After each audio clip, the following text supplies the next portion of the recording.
The rain in London does not merely fall, it deliberates. It taps against the tall, arched windows of an old reading room with a rhythmic persistence, blurring the gaslit gashes of the twilight into smeared impressionist strokes.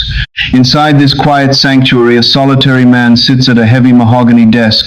Before him lies a blank sheet of parchment, untouched by ink.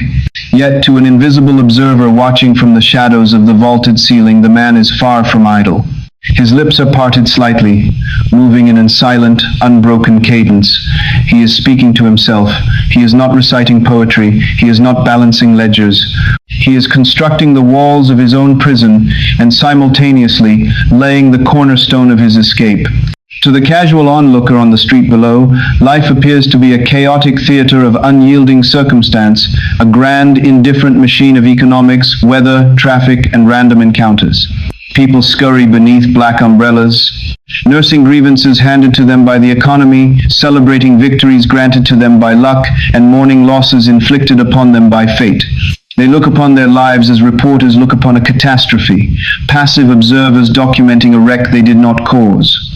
Yet, this perspective is the grand illusion of the unawakened age. Consider the paradox. Humanity spends billions of hours attempting to alter the mirror while steadfastly refusing to change the face standing before it. Every human being walks through the physical world, draped in an invisible cloak of whispered commentary. Every delay is interpreted, every glance from a stranger is catalogued, every failure is memorialized with a private epitaph spoken silently in the dark chambers of the mind. The story you tell yourself is real.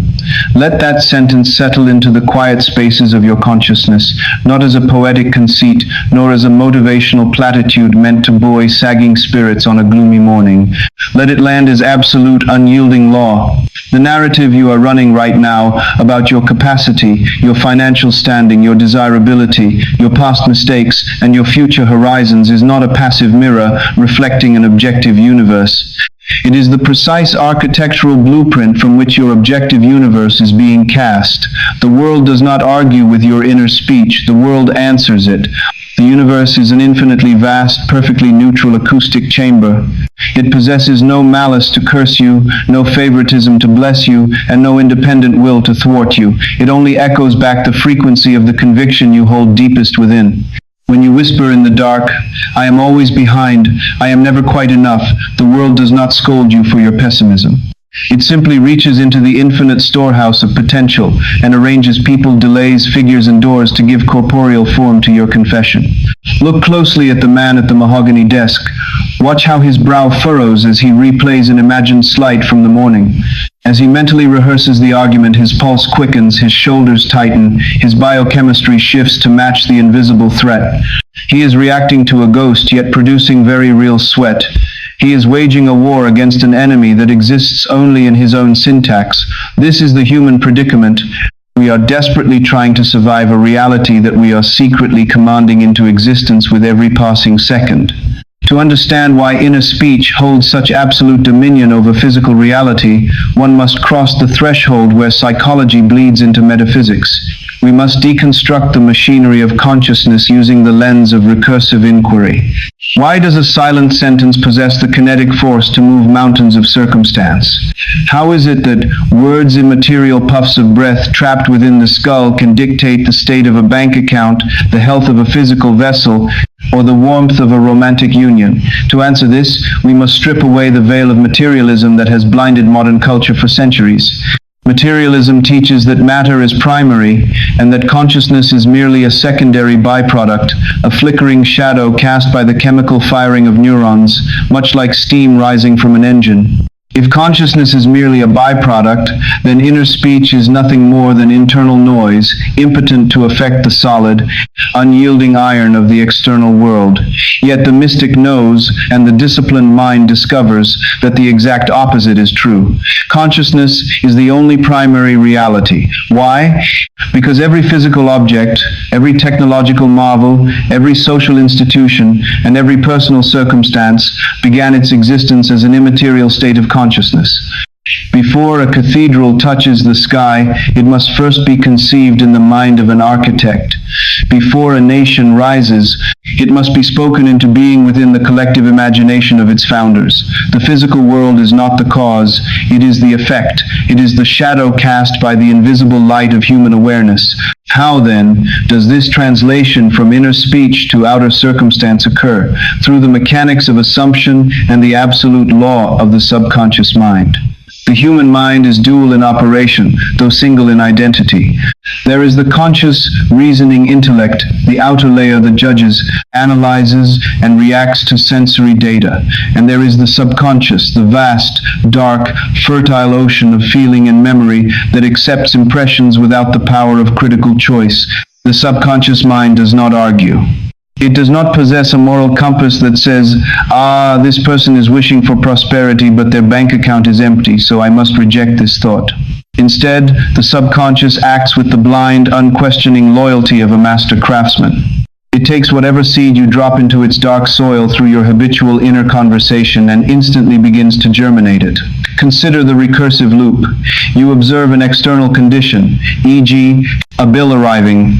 Your conscious mind interprets it and generates an automatic inner speech. I never have enough money. Financial security is impossible for me. You emotionally invest in this inner speech, feeling the anxiety, limitation, and fear of the statement. This emotionalized thought sinks into the subconscious as a deeply held assumption. The subconscious mind, obeying its divine programming, reorganizes external events, energies, and opportunities to manifest conditions that match that exact feeling of lack. The new external condition arrives, another financial shortfall, which your conscious mind observes, thereby restarting the loop with even greater conviction. This is the psychological doom loop of the unexamined life. Most people are perpetual reactors. They permit the outer weather of their lives to dictate their inner speech, which in turn dictates the future weather of their lives. They are trapped in an endless hall of mirrors, screaming at their own reflections, unaware that the image changes only when the person standing before the glass shifts their posture. Neville Goddard pierced through centuries of theological fog to state this principle with terrifying clarity. Consciousness is the only reality, and the world you see is its projection. If consciousness is the sole projector, then your inner conversations are the film rolling through the gate. If the film depicts struggle, rejection, inadequacy, and heartbreak, no amount of screaming at the silver screen will alter the movie. You must walk back into the projection booth of your own mind, pull out the old reel, and thread a new one.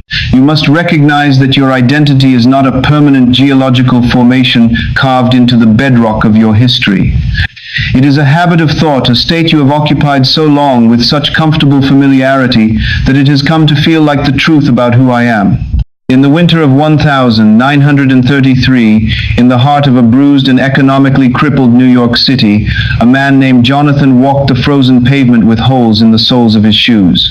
Jonathan was not an uneducated man. He was well read, articulate, and possessed a sharp intellect. Yet, for 4 long years, he had been chewed up and spat out by the Great Depression. Every morning, as Jonathan laced his boots, feeling the sharp sting of the winter draft through the leather, his inner dialogue began its relentless, automated symphony of defeat.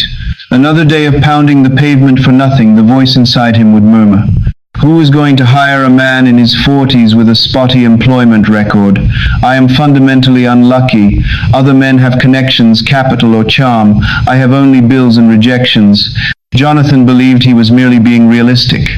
He fancied himself a pragmatist, bravely facing the harsh facts of an unforgiving socio-economic landscape. When friends asked him how he was holding up, he would sigh and repeat his inner script aloud. One must be realistic in times like these. The market is saturated. I'm just trying to keep my head above water. By treating his temporary financial restriction as an absolute law of the universe, Jonathan was unconsciously binding his subconscious mind to the very state he despised. He was issuing a daily command to his deeper mind: ensure that I remain unwanted, underemployed, and desperate. And his subconscious, faithful to a fault, executed the command with brutal efficiency. Every interview he managed to secure ended in polite rejection. Every prospective lead evaporated at the 11th hour. Jonathan's inner speech had constructed an invisible, impenetrable glass ceiling, and he was hammering his head against it daily while wondering why he could not rise. One evening, exhausted and half-frozen, Jonathan attended a lecture given by an obscure mystic who spoke of the law of consciousness. The teacher uttered a sentence that cut through Jonathan's intellectual armor like a surgeon's scalpel. "You are not a victim of the economic winter. You are the author of the climate in which you freeze. You tell yourself the story of a beggar, and the world, playing the role of the mirror, hastens to dress you in rags." That night, alone in his dismal boarding room, Jonathan experienced a radical epistemological earthquake. For the first time in his life, he turned his attention inward. He stopped blaming the banks, the politicians, the employers, and his own childhood. For 2 full hours, he simply listened to the background noise of his mind. He was horrified to discover the relentless stream of self-pity, diminishment, and lack that occupied his mental landscape. He realized he had 2 choices. He could continue to report on his misery until it buried him completely, or he could seize the pen. Jonathan decided to experiment with a dangerous, radical proposition. He chose to lie to his senses.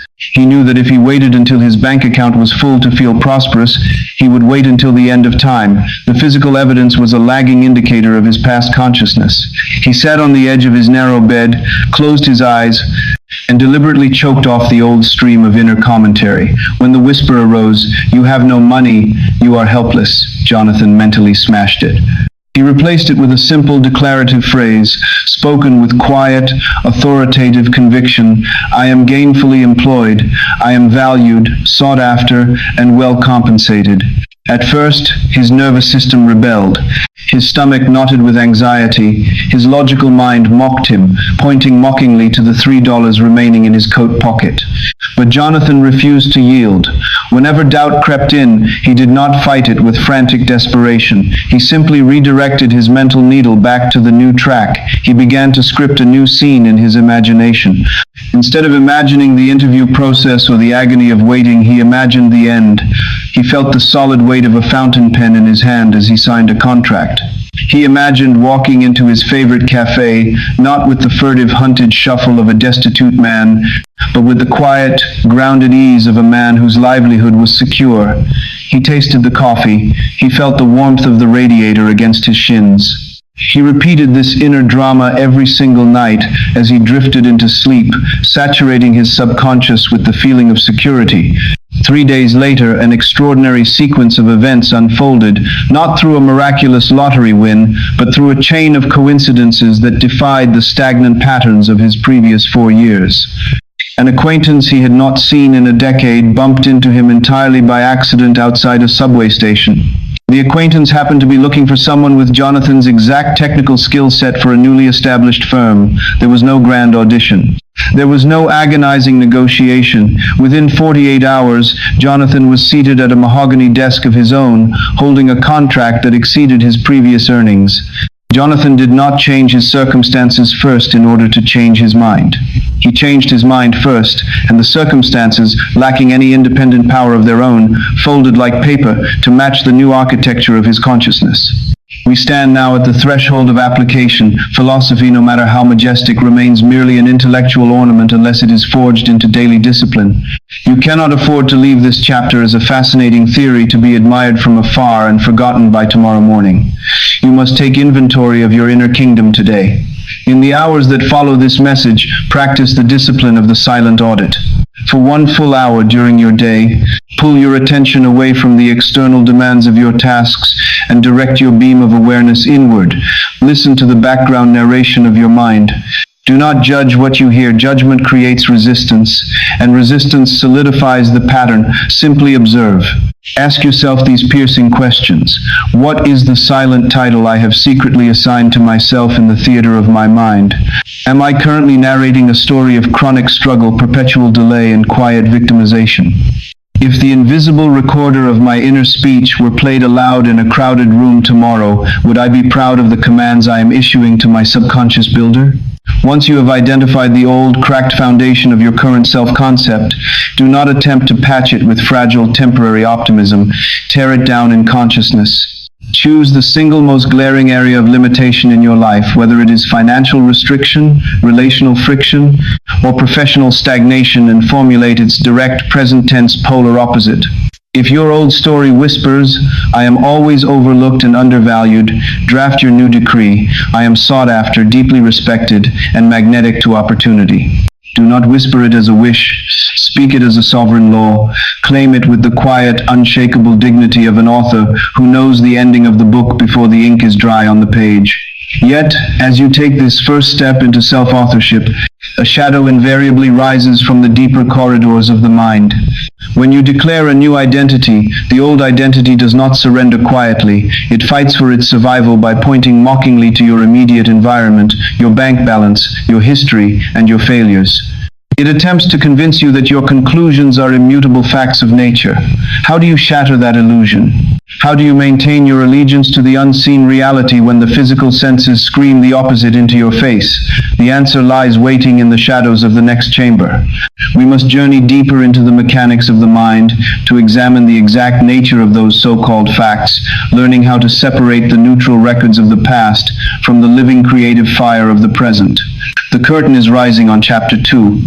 Prepare your mind, for the architecture of your reality is about to undergo a permanent transformation. The hour before dawn possesses a peculiar, translucent quality, as though the world has been suspended in a bath of pale ink and held in a state of suspended animation. In a high-rise apartment overlooking a sprawling metropolis, a woman stands barefoot on the cold oak flooring. Outside her window, the city lights flicker like dying stars through a heavy shroud of morning fog. The room is utterly silent, save for the faint, rhythmic hum of a refrigerator in the kitchen and the steady ticking of a brass clock on the mantelpiece. Yet, within the theater of this woman's mind, a riotous orchestra is already tuning its instruments. Before her feet have even fully registered the chill of the floor, before her eyes have focused on the horizon, an automated monologue begins to spill across her consciousness. It is a voice she has known for as long as she can remember, a familiar, weary narrator whispering the opening lines of the day's predetermined tragedy. "Here we go again," the silent voice murmurs. "Another exhausting week of chasing deadlines that are always just out of reach. I am always running behind. No matter how hard I work, the margin for error narrows. People expect perfection, and I am destined to fall short. I am simply not built for the relentless pace of this industry." She stands frozen, listening to her own internal broadcast, entirely unaware of the profound metaphysical alchemy taking place behind her brow. To the casual observer, this woman is merely waking up, transitioning from the dark waters of sleep into the rational light of day. But to the eyes of a master of consciousness, something far more consequential is occurring. She is not merely observing her life, she is drafting its exact parameters. She is stepping into a well-worn harness, buckling herself into a vehicle built entirely out of unexamined assumptions, and setting the autopilot for a destination of struggle. Consider the paradox of human awareness.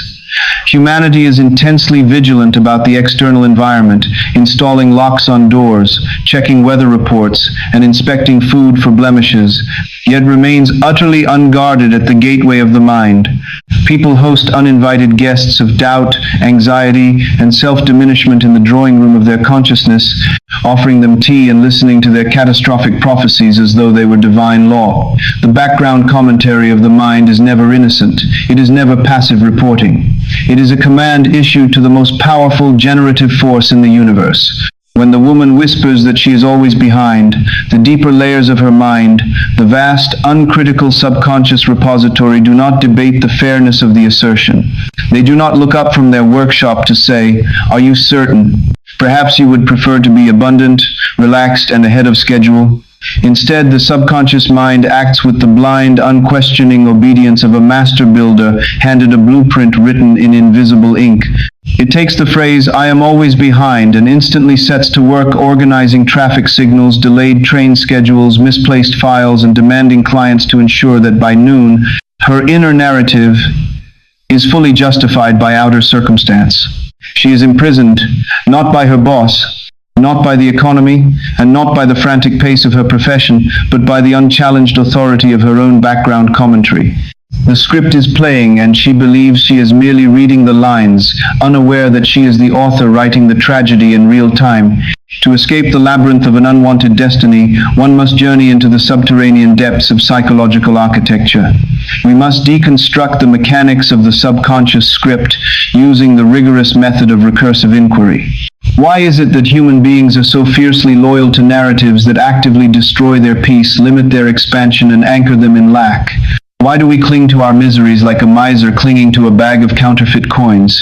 To answer this, we must examine the primal economy of the human psyche. The brain, shaped by millions of years of evolutionary survival pressure, is fundamentally lazy. It craves energy conservation above all else. Predictability, even a predictable misery, requires less cognitive metabolic energy than the terrifying, wide-open expanse of radical reinvention. An old, familiar identity of struggle provides a strange comfort. It tells you who you are, who your enemies are, what your limitations are, and what you can expect tomorrow. It removes the terrifying responsibility of absolute freedom.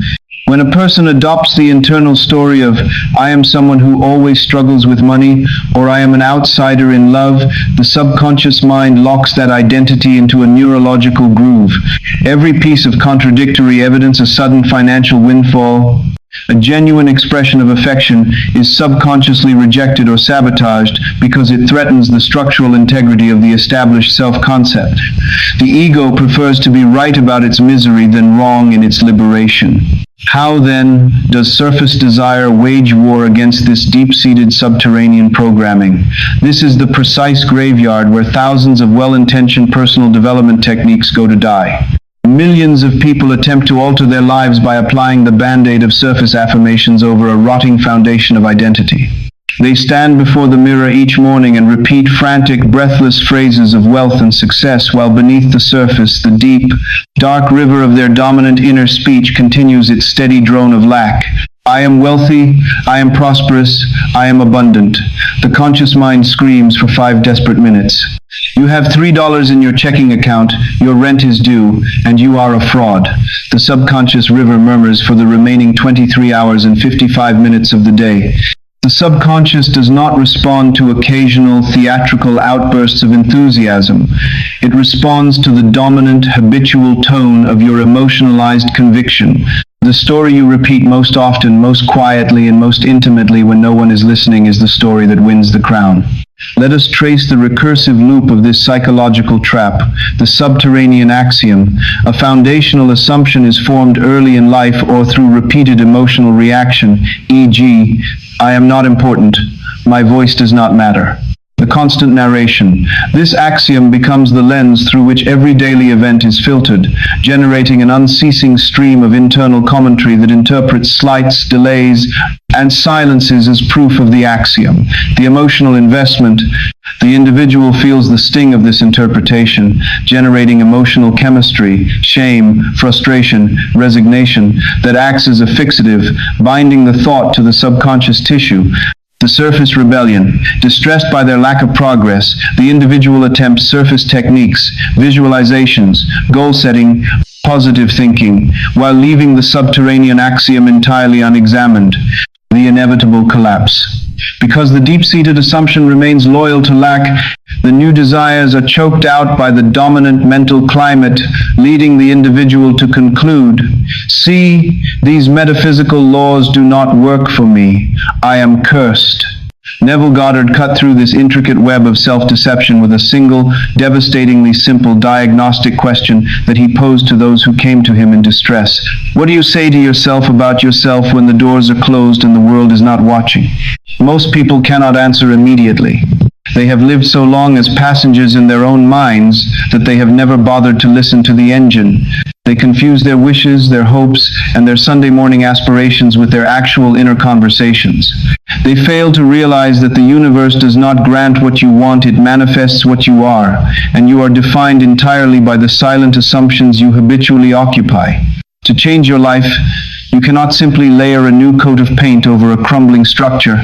You must descend into the basement of your consciousness, shine the flashlight of unsparing awareness into the dark corners, and look the old script squarely in the eye without shame, without panic, and without self-deception. You must realize that the story is not a life sentence. It is simply a habit of thought that can be broken, unlearned, and rewritten.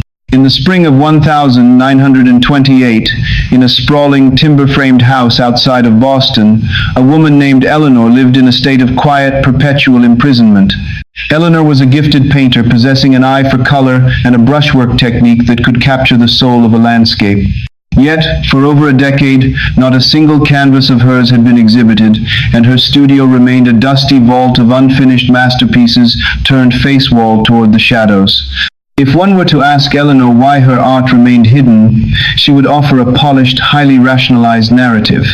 She would explain that the art market was impenetrably elitist, that she lacked the necessary social connections in New York galleries, that her temperament was too timid for self-promotion, and that true genius was rarely recognized in its own time. She believed these explanations were facts. She wore them like a heavy, respectable woolen cloak. Yet, beneath this polite intellectual armor, Eleanor's true inner commentary was a relentless butcher of her own spirit. Every time she approached her easel, before her brush even touched the linen, the silent voice began its corrosive work. Why waste the pigment? No one cares what you see. You lack the bold stroke of the masters. You are an amateur playing at being an artist. If you show this to the world, they will look at it with polite indifference, which is far worse than cruelty. Eleanor treated these thoughts as objective evaluations of her talent. When she attempted to practice positive visualization sitting in her chair and imagining a bustling gallery filled with admirers, the exercise felt hollow, fraudulent, and exhausting. Within minutes, the heavy gravity of her dominant inner speech pulled her back down into the familiar mire of inadequacy.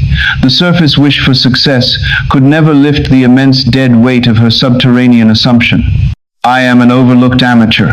One afternoon, a visiting cousin, an eccentric old man who had spent years studying Eastern philosophy and the arcane laws of mental transmutation, found Eleanor weeping softly among her blank canvases. He did not offer pity, nor did he offer cheap comfort about her talent. Instead, he pulled up a wooden stool, sat directly across from her, and delivered a piercing diagnosis. Eleanor, you are starving to death at a banquet of your own making. You are spending your entire creative life writing a tragedy where you play the tragic, misunderstood victim and then you curse God because the audience hates the play. You are trying to manifest a solo exhibition while your inner monologue is screaming that you are invisible. The subconscious does not hear your wishes, Eleanor. It obeys your convictions. The words stung like salt in an open wound. For the first time in her adult life, Eleanor stopped defending her limitations. She stopped blaming the gallery owners, the critics, and her lack of capital. She turned her gaze inward and listened, really listened, to the background chatter that hummed beneath her waking hours. She was stunned by the sheer volume of self-sabotage running on an unceasing loop in her mind. She realized she had rehearsed the role of the rejected outsider for so long that it had become her very identity. The failure was not happening to her. It was being authored by her. That evening, Eleanor made a radical decision. She walked into her studio, took a thick ledger book from the shelf, and wrote down her old story in black ink across the top page. I am an invisible painter whose work is destined for the attic. Beneath it, drawing a firm, decisive line, she wrote her new decree. I am a celebrated artist whose vision commands attention and transforms the rooms it enters. She knew that simply writing it down was not enough. The old groove was deep, carved by 1,000 repetitions. When she tried to repeat the new phrase, her throat tightened, her mind rebelled, whispering that she was lying to herself. Her cousin gave her the key that unlocked the metaphysical machinery. Do not try to force your logical mind to believe it instantly. You must sneak past the gatekeeper of reason by entering the state akin to sleep. You must replace the background hum not with frantic effort, but with quiet, stubborn persistence. That night, and every night for the next 3 weeks, Eleanor practiced the discipline of mental hygiene. As she lay in the darkness, drifting towards sleep, she ceased all rehearsal of her lack. When the old whisper of inadequacy arose, she did not fight it with anger. She gently picked up the needle of her attention and placed it back on the new track. She did not imagine the logistics of shipping paintings to New York. She imagined a single sensory-rich moment, the sound of quiet murmurs of appreciation, the soft gleam of gallery track lighting reflecting off the varnished surface of her primary landscape, and a stranger standing before her canvas, utterly transfixed, whispering, "Where has this genius been hiding?" She looped that scene night after night. She felt the pride, the grounded certainty, and the quiet validation of the new identity. She lived in that state inwardly until it felt more natural than the dusty silence of her attic. During the day, whenever the old voice whispered of invisibility, she calmly corrected it. She did not argue with the canvas, she changed the artist. Within 2 months, through a bizarre, unplannable chain of events, a visiting curator whose car broke down 2 miles from her estate, seeking shelter from a sudden downpour, the curator stepped into her hallway, froze before a landscape hanging by the coat rack, and stood paralyzed with astonishment. There was no struggle, there was no desperate lobbying. Within 6 months, Eleanor's work was hanging in a premier Boston gallery, not because she had finally convinced the world of her worth, but because she had first convinced herself. The world, playing its eternal role as the mirror, had simply scrambled to catch up to the new architecture of her consciousness. We arrive now at the razor's edge of transformation. The illusion that your life is shaped by external forces, economic weather, or historical accident has been systematically dismantled. You are the architect of your own mental climate, and the silent commentary you maintain in the privacy of your skull is the chisel carving your destiny.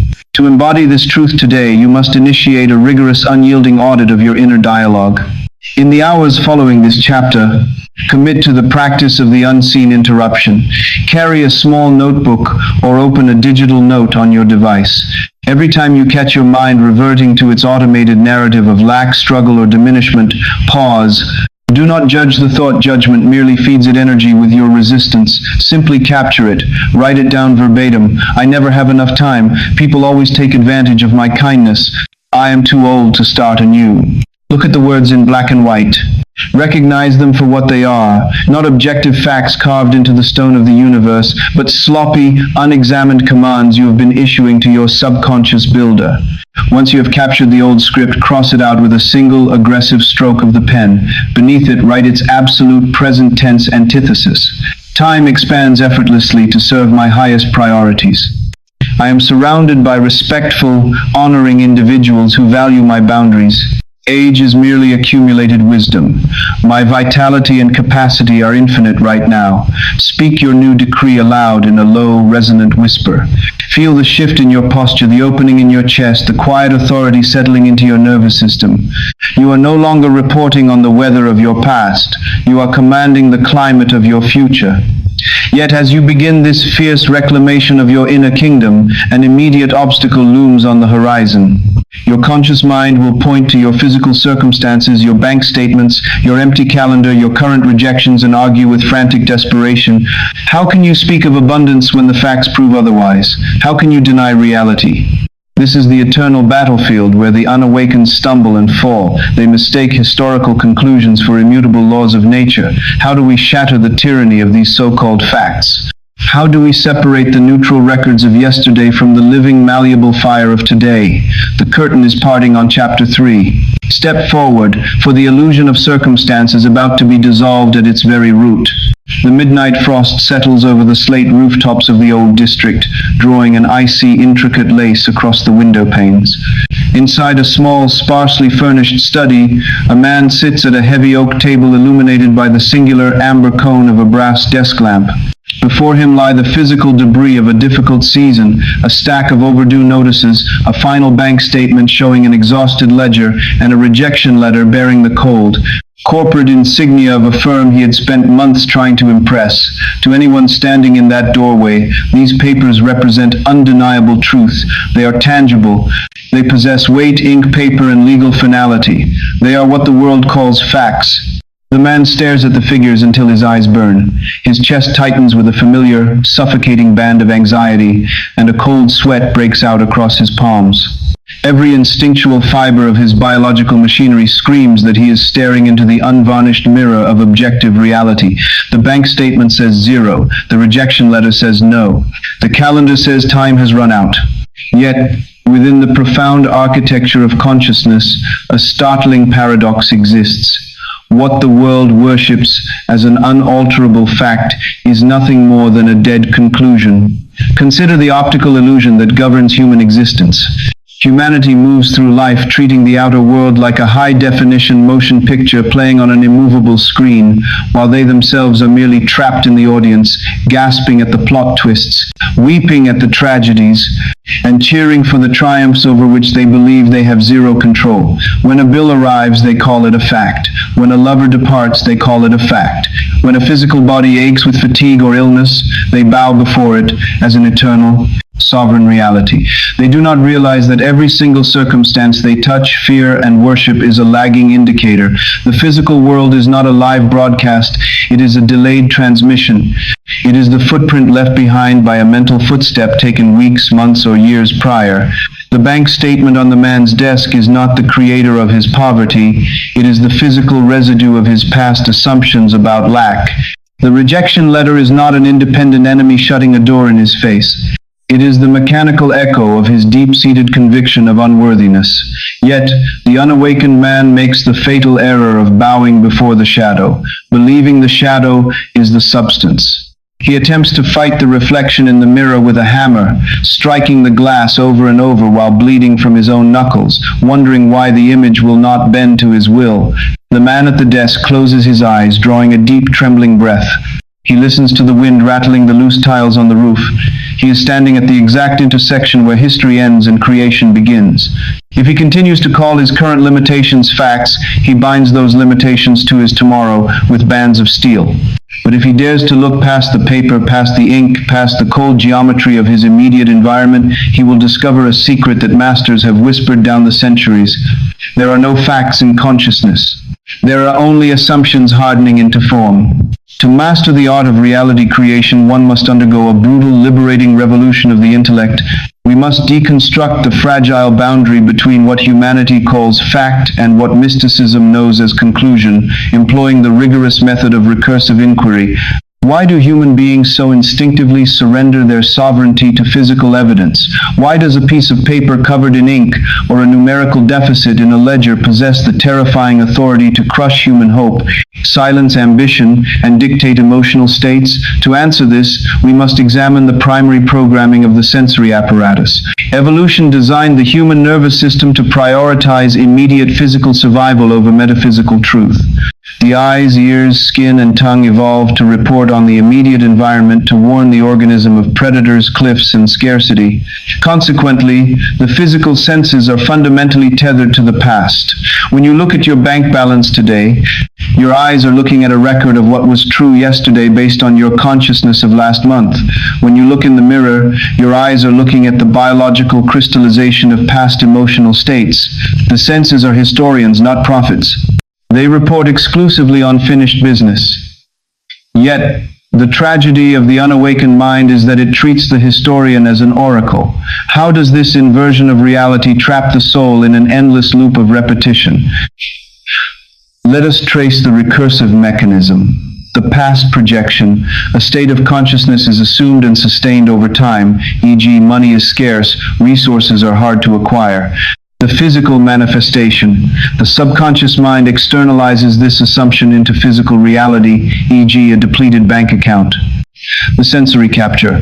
The conscious mind observes the physical result and reacts with shock, fear, and acceptance. Look at this balance, I am broke.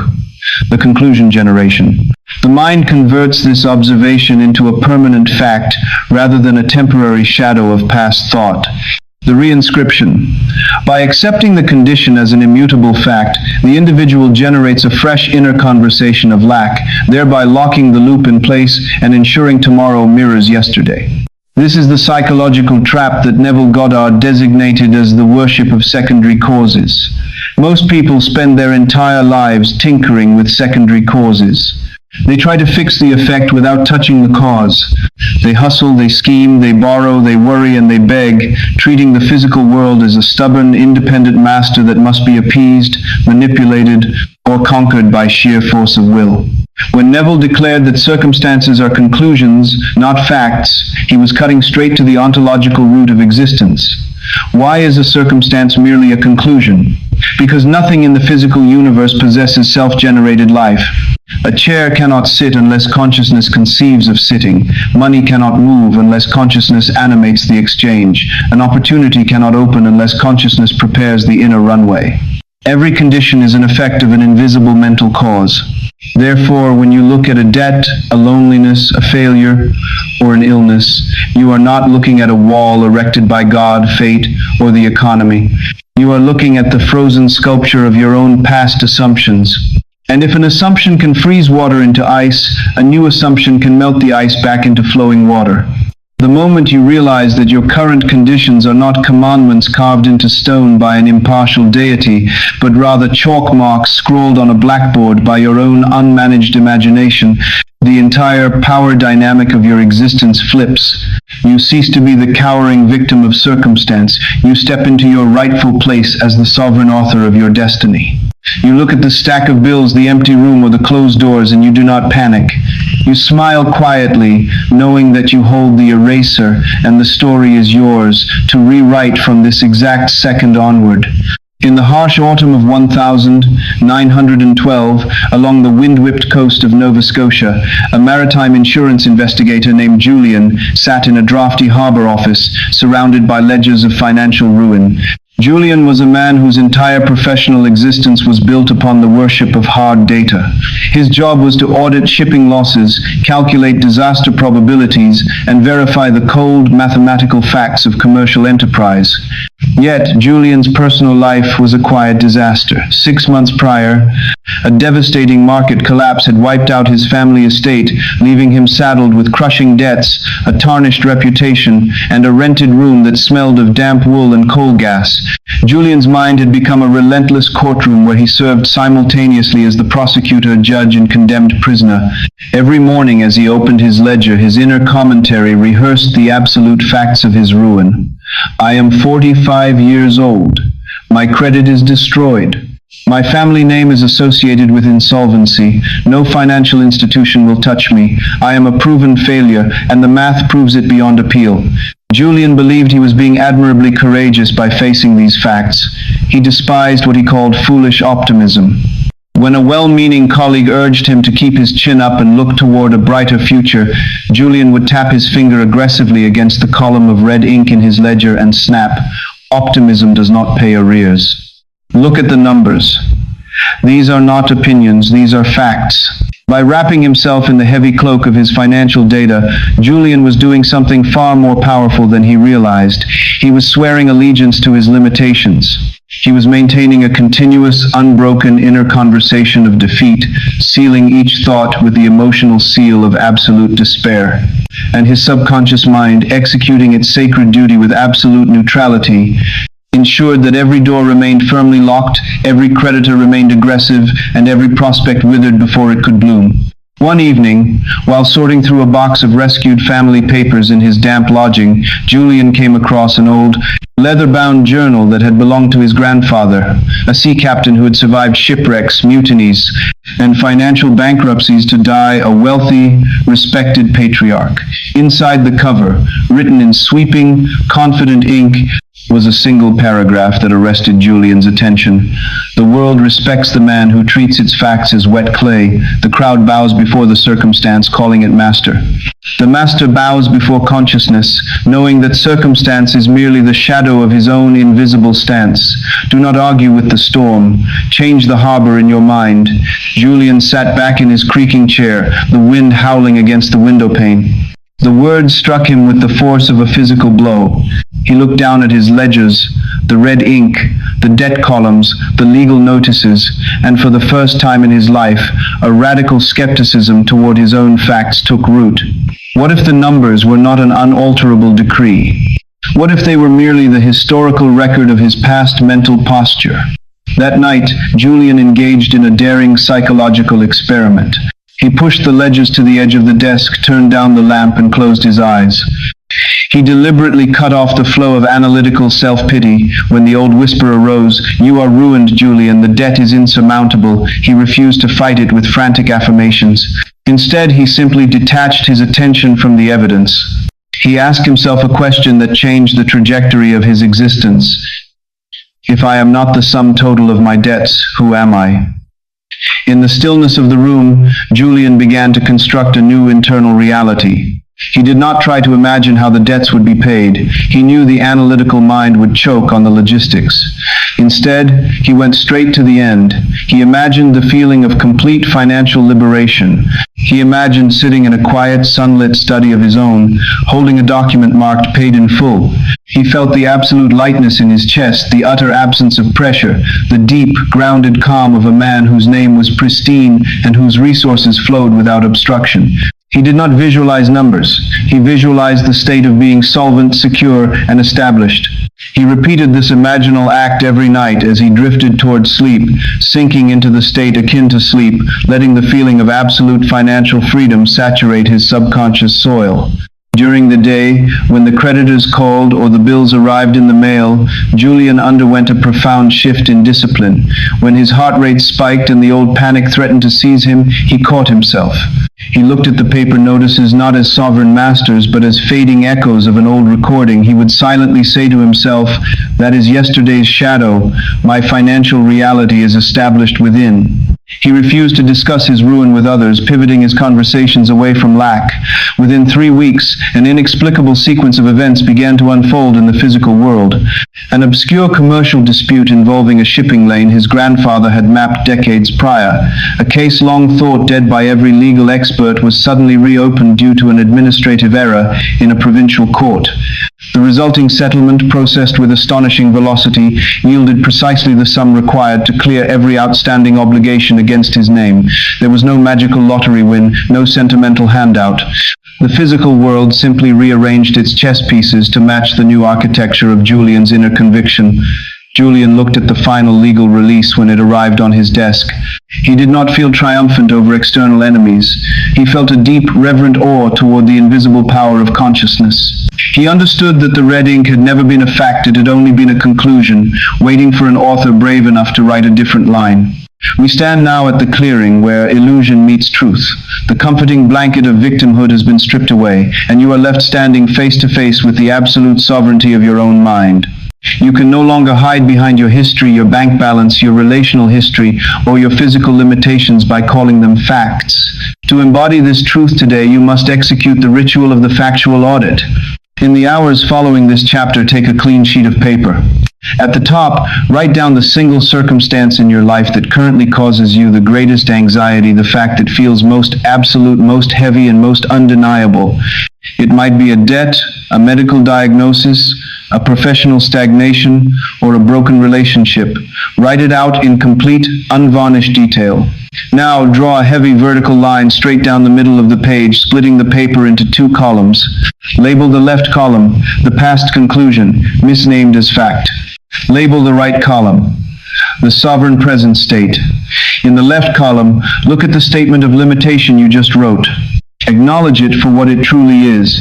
Not a law of the universe, not an eternal decree, but the mathematical residue of your past assumptions. It is a ghost. It is finished business. In the right column, write the absolute present tense state of your desire, as though the limitation had never existed. If the left reads, "I am burdened by $10,000 of consumer debt with no visible means of clearance," the right must read, "I am completely solvent, my resources flow in abundant waves, and financial peace is my natural state." Fold the paper. Place it in a drawer. You are no longer permitted to feed energy to the left column. When the physical world presents evidence of the old condition, when a bill arrives or a reminder pings on your screen, do not panic, do not argue, and do not call it a permanent reality. Recognize it as the shadow of a cloud passing across the sun. Your focus belongs entirely to the state you have claimed on the right side of the page. Yet, as you step into this radical posture of mental independence, a deeper and more intoxicating question arises. How do you move from merely thinking about this new state to actually feeling its undeniable reality within your nervous system? Why is emotional conviction the secret key that unlocks the vaults of creation? The curtain is parting on Chapter 4. Prepare your consciousness, for the mechanics of emotional alchemy are about to be revealed in all their majestic power. The cathedral silence of a cathedral at midnight holds a peculiar density, where the air itself feels thick with centuries of unspoken petition. High above the stone altar, stained glass windows depict saints frozen in perpetual supplication, their hands raised, their eyes cast upward toward an infinite, distant heaven. For generations, humanity has stood in that nave, kneeling on cold marble, folding hands, and sending desperate prayers soaring into the rafters like doves released into a storm, hoping against hope that an invisible deity somewhere in the clouds might finally look down and grant relief. Yet, within the stillness of that vast sanctuary, a profound and startling paradox hangs unrecognized. The heaven men seek outside has never been a destination. It has always been an internal coordinate. Consider the human tragedy of petition. Millions of earnest souls spend their entire lifetimes wishing, hoping, and begging for change. They look at their empty hands, their broken relationships, and their stagnant fortunes, and they project their desires outward across an unbridgeable gulf of space and time. They say, "One day I will be happy, one day I will be prosperous, one day I will be loved." They treat their desires as elusive butterflies fluttering just out of reach, requiring endless chasing, exhausting strategizing, and miraculous intervention to capture. They do not realize that the act of wishing for a thing is the metaphysical confession of its absence. To wish for wealth is to broadcast from the deepest chamber of the subconscious, "I am poor." To pray for love while feeling utterly abandoned is to command the universe, "Keep me lonely." The cosmos does not respond to the pathetic poetry of human longing. It answers only to the sovereign decree of identity. Watch the solitary seeker kneeling in the cathedral pew. Notice how his shoulders are hunched under the heavy burden of supplication. He is waiting for a sign, waiting for permission, waiting for the universe to tap him on the shoulder and announce that his sentence of limitation has been commuted. But the candles burn down, the wax hardens in silence, and the stone vault gives back no answer other than the hollow echo of his own breathing. The secret that the ancient mystics guarded with their lives, the very secret Neville Goddard labored to make plain to a sleeping world, is that creation is already finished. Everything that could ever possibly exist already pulses within the infinite potential of consciousness. You are not an inferior creature begging a distant creator for crumbs from an overflowing table. You are the operant power. You do not become in the future what you desire to be. You must assume now that you already are it, and let the future scramble to catch up to your claim. To transition from the exhausting theater of wishing to the majestic sovereignty of assumption, one must penetrate the absolute bedrock of metaphysical grammar. We must deconstruct the linguistic and psychological machinery of creation using the rigorous method of recursive inquiry. Why is the phrase, "I am the most powerful creative engine in the entire universe"? Why does the simple shift from future aspiration to present assumption alter the very fabric of physical manifestation? To answer this, we must examine the nature of consciousness itself. When a human being declares, "I will be successful," the mind anchors that desire firmly in the domain of the unmanifest future. The future, by definition, is a place that never arrives. It is a perpetual horizon that recedes the moment you advance. Every time you say, "I want," "I hope," or "I will be," you are establishing a psychological distance between yourself and your desire. You are placing your good on a pedestal across a chasm, ensuring that it remains forever out of reach. How then does the declaration of "I am" bridge that chasm instantly? In ancient esoteric traditions, "I am" is recognized as the unconditioned name of God, the pure, formless awareness out of which all physical forms condense. When you prefix any state to the words "I am," you are clothing the formless creator in a specific garment. You are saying to the infinite subconscious repository, "This is the identity I now occupy." Let us trace the recursive mechanism of this transformation, the separation loop, the trap of aspiration. Desire arises, "I want peace." Conscious mind projects it into the future. "I will find peace when conditions improve." Subconscious accepts the state of seeking, which inherently generates the condition of lack, since you must lack a thing to seek it. The outer world mirrors the seeking, ensuring a perpetual chase with zero capture. The unification loop, the power of assumption. Desire arises, "I desire peace." Conscious mind cuts off the future tense and claims the present reality, "I am peaceful now." Subconscious accepts the state of fulfillment, which generates the condition of possession. The outer world mirrors the assumption, reorganizing people, places, and events to externalize the peace already felt within. Why does the subconscious accept I am with such absolute uncritical obedience? Because the subconscious mind does not possess a sense of humor, irony, or time. It lives entirely in an eternal, unyielding now. To the subconscious, there is no yesterday and no tomorrow. There is only the state you are asserting in this exact pulse of awareness. When you say, I am prosperous, even while your eyes look upon a depleted bank balance, your rational mind screams that you are lying. But your rational mind is merely the surface gatekeeper, the chatterbox of the senses. Beneath it, the deep, dark ocean of the subconscious hears the command, I am prosperous, paired with the feeling of relief. And it immediately sets its infinite machinery into motion to produce the physical equivalent of that statement. Neville taught that you must dare to assume the feeling of your wish fulfilled with the audacity of a king claiming his throne. You do not ask permission from your bank, your boss, your spouse, or your history. You take the state. You wrap yourself in it. You breathe from it. You think from it rather than thinking about it. When you think about a desire, you are looking at it from the outside as an observer. When you think from a desire, you have moved inside the state. You are looking out at the world through the eyes of the person you desire to be. That is the entire secret of assumption. You do not try to get rich. You become the rich man in consciousness, and wealth naturally flows to you because like always calls unto like. In the damp, salt-stung spring of 1931, in a modest room overlooking the gray swells of the English Channel, a young man named Julian sat staring at his reflection in a cracked shaving mirror. Julian was an aspiring writer whose manuscripts had been rejected by every publishing house in London. He was broke, obscure, living on stale bread and tea, and drowning in a quiet tide of self-doubt. Julian's inner monologue had become a daily execution. Every time he sat before his typewriter, his mind hissed with corrosive commentary, "You are a ghost writing in an empty room. No one cares about your prose. You do not have the university pedigree, the London connections, or the raw genius of the established authors. You are an outsider banging on a door that has no key."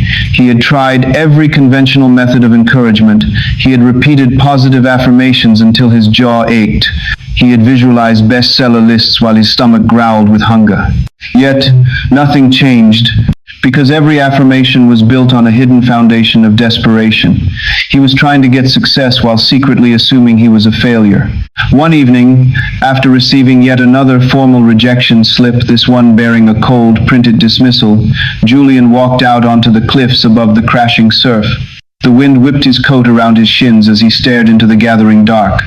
An old fisherman, mending nets near a tar-stained shack, looked up from his work and noticed the young man's hollow, defeated posture.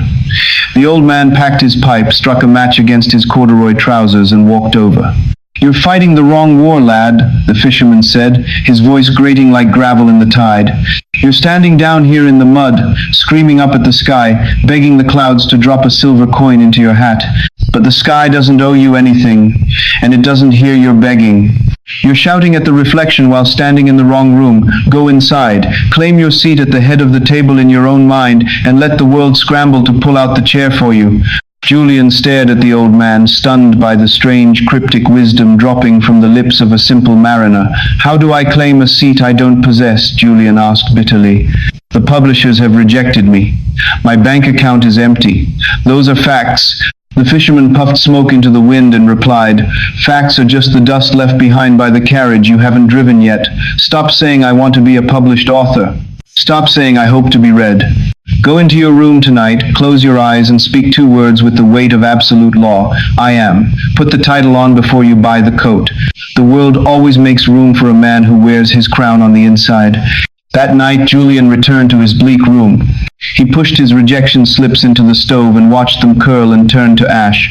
He did not sit down to write another desperate query letter. Instead, he lay down upon his narrow cot, closed his eyes, and breathed deeply until his physical body relaxed into the state akin to sleep. For the first time in his life, he dropped the future tense entirely. He stripped away the words hope, wish, try, and eventually. In the silence of his mind, he whispered a new declaration, not as a wish, but as a chillingly calm statement of fact. "I am a published author. My words are read across the world. I am established, sought after, and complete." At first, his nervous system rebelled. His logical mind mocked him, pointing to his empty room and his zero balance. But Julian did not fight the doubt. He simply bypassed it by wrapping himself in the feeling of the reality. He imagined a single sensory-rich scene. He felt the cool, smooth paper of a freshly printed volume bearing his own name on the spine. He heard the quiet rustle of pages turning in a sunlit library. He felt the absolute unshakable peace of a man whose livelihood was secure and whose voice mattered.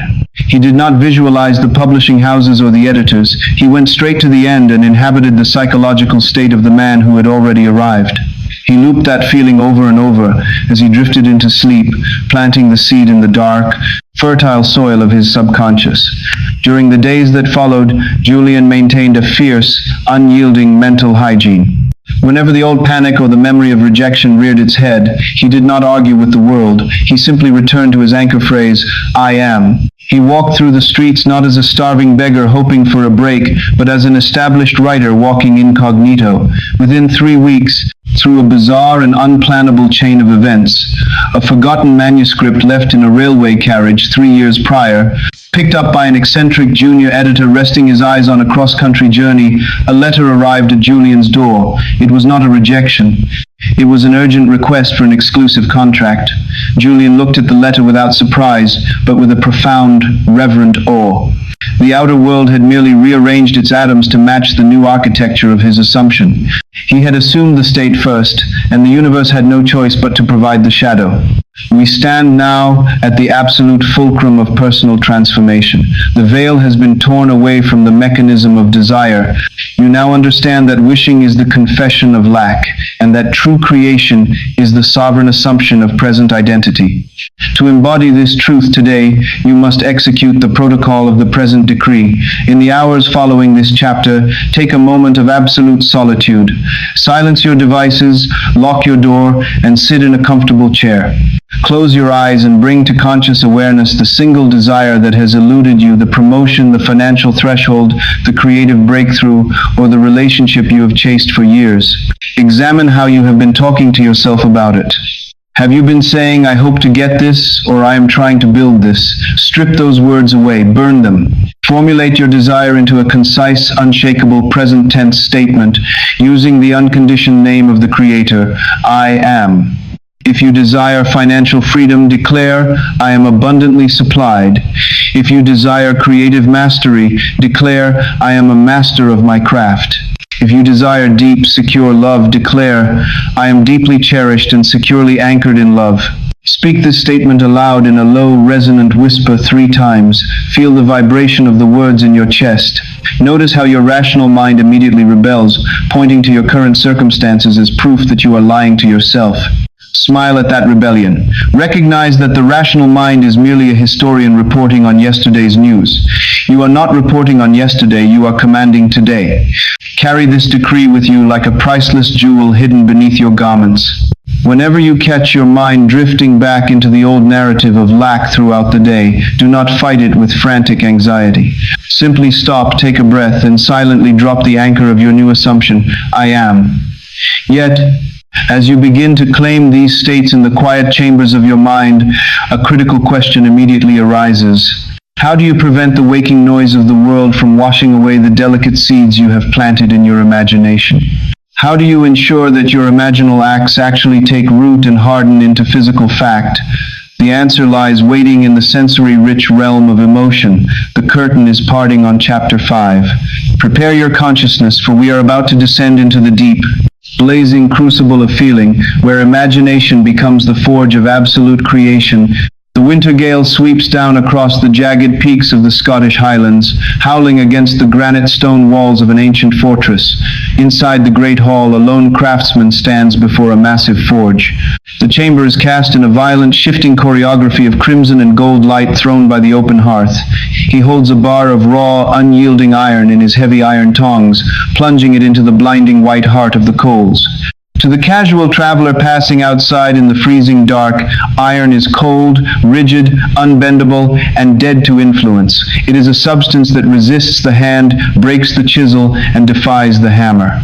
Yet, as the craftsman pulls the glowing cherry-red metal from the fire and places it upon the anvil, a profound paradox unfolds. Under the precise rhythmic descent of his heavy mallet, the iron does not shatter. It yields, it flows like thick wax. It accepts the shape of the craftsman's imagination, molding itself into a blade of exquisite balance and lethal beauty. Consider the parallel within the human soul. Man moves through his daily existence, treating his mind like a cold bar of iron, attempting to hammer his life into shape with dry logic, intellectual willpower, and mechanical repetition. He repeats affirmations like a parrot reciting text from a book, wondering why his hard, unyielding circumstances refuse to bend. He reads books, attends seminars, and collects philosophies, yet his life remains frozen in the exact same pattern of struggle. Why? Because he has forgotten the secret fire. Words alone are cold iron. They are dead symbols, empty vessels, and dry ink until they are cast into the blazing crucible of emotion. Watch the craftsman as he lifts his hammer once more. He does not merely strike the metal, he infuses every blow with intent, rhythm, and heat. The feeling is the secret. It is the thermal energy that softens the rigid ego, rendering the subconscious mind plastic, malleable, and completely receptive to impression. The human heart is the ultimate forge of creation. Until an idea is heated by genuine feeling, until it is felt as a present, living reality rather than wished for, as a distant dream, it bounces off the hard surface of the subconscious mind without leaving a single scratch. The world does not care what you say with your lips. It answers exclusively to what you feel in your marrow.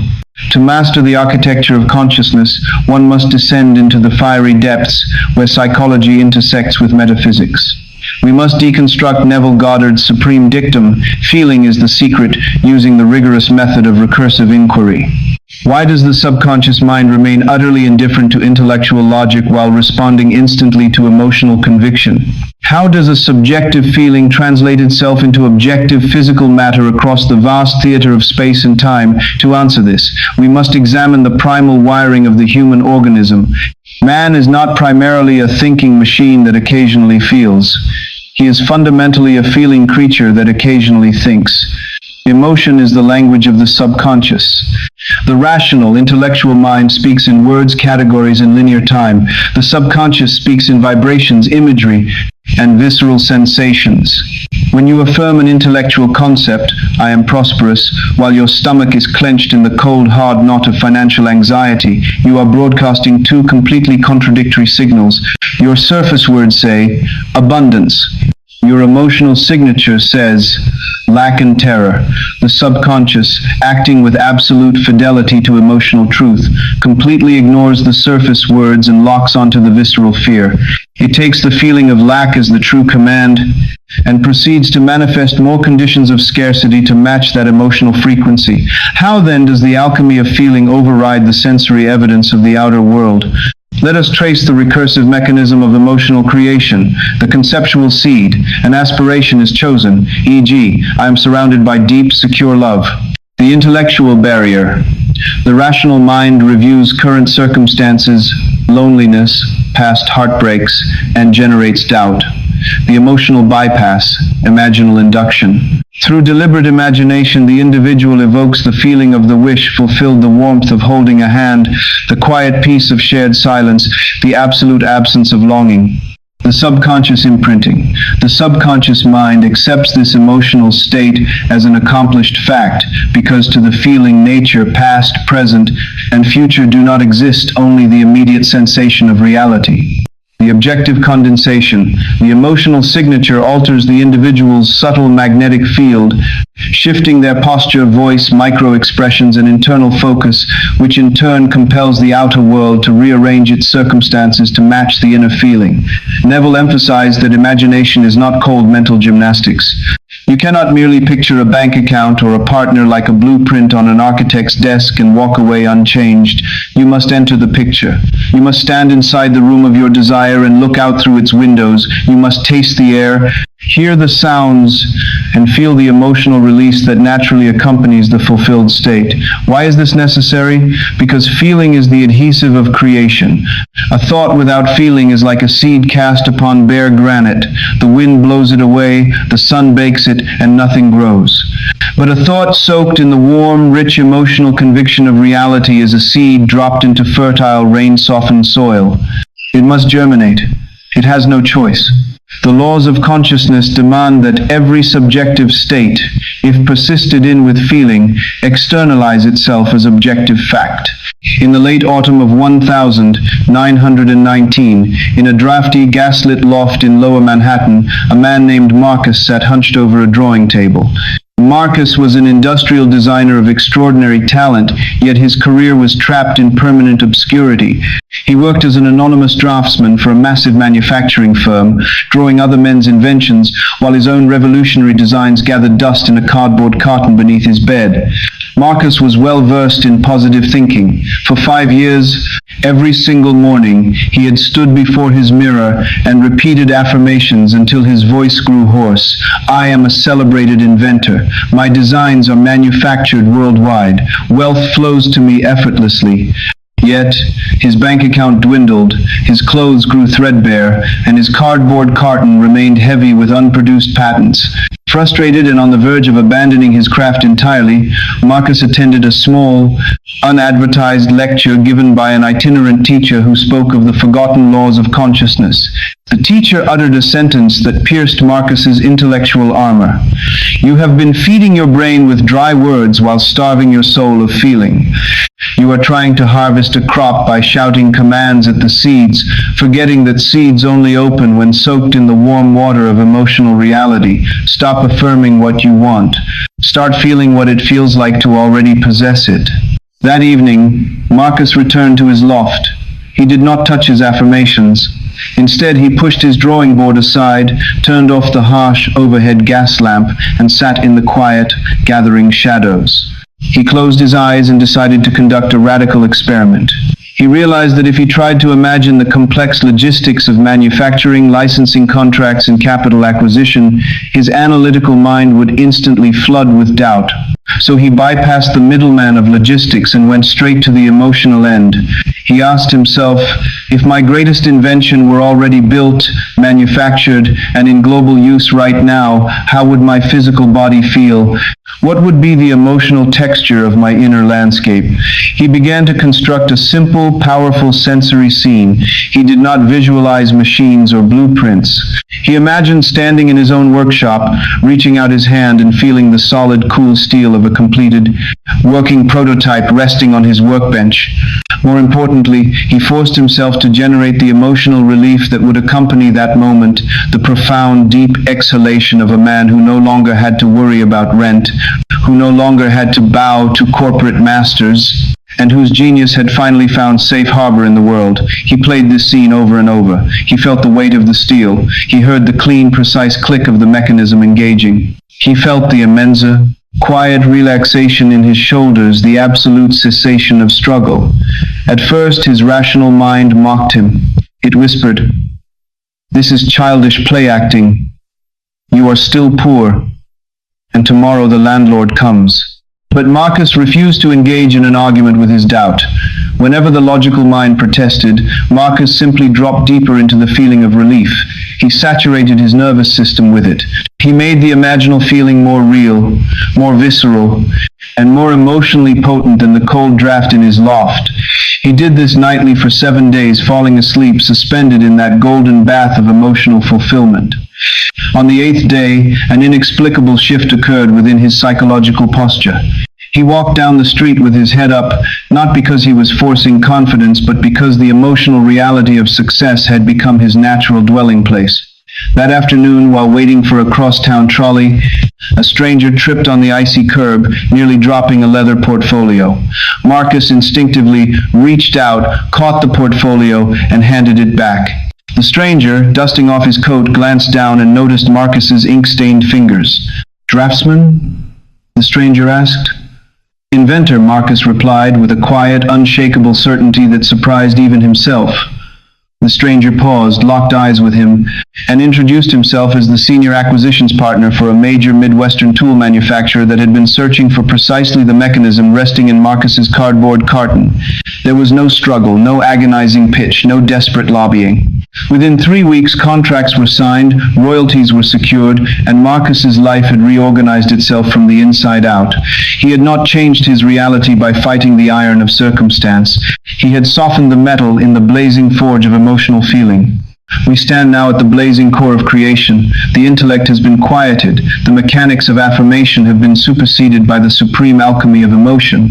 You now understand that words are empty shells until they are animated by the living fire of visceral feeling. To embody this truth today, you must execute the protocol of the emotional crucible. In the hours following this chapter, find a quiet space where you will remain entirely undisturbed. Close your eyes and bring to mind the single desire that your heart most deeply craves.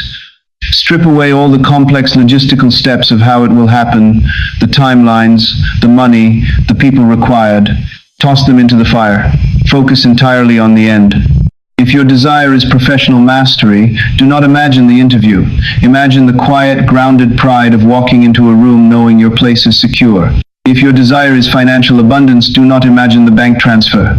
Imagine the physical sensation of absolute financial exhale, the unclenching of your jaw, the drop in your shoulders, the utter absence of panic when an envelope arrives in the post. Enter that scene in your imagination, but do not merely look at it like a spectator watching a film across a dark room. Step inside the frame, wear your own body in that future state. Feel the temperature of the air, hear the distant sounds, and most importantly, allow the emotional wave of fulfillment to wash over your nervous system. Let your heart race with quiet triumph. Let your chest expand with relief. Saturate yourself in that feeling until it feels more real, more dense, and more undeniable than the room you are currently sitting in. When you open your eyes, your rational mind may attempt to pull you back into the cold iron of your current circumstances. Smile at its protests. You have touched the fire. You have cast the seed into the fertile, emotional soil of the subconscious. Yet as you step forward into your day carrying this internal fire, a new challenge immediately presents itself. How do you guard this sacred state against the ceaseless, chaotic interruptions of daily life? How do you maintain your mental hygiene when the noise of the world attempts to blow out the flame? The answer lies waiting in the unyielding discipline of mental redirection. The curtain is parting on Chapter 6. Prepare your consciousness, for the mastery of mental hygiene and the shifting of the deep grooves of thought are about to be revealed in all their austere, majestic power. The ancient abbey sits atop a windy, mist-shrouded cliff overlooking the North Sea, its heavy oak doors bolted against the relentless bite of the maritime gale. Inside the scriptorium, a solitary monk bends over a heavy oaken table, illuminating a vellum manuscript by the flickering amber light of a tallow candle. For decades, generation after generation of scribes have copied the exact same sacred texts, utilizing the identical leather-bound volumes, dipping their goose-feather quills into the same iron-gall ink. If one examines the floorboards beneath the monk's wooden stool, a strange and profound physical phenomenon reveals itself.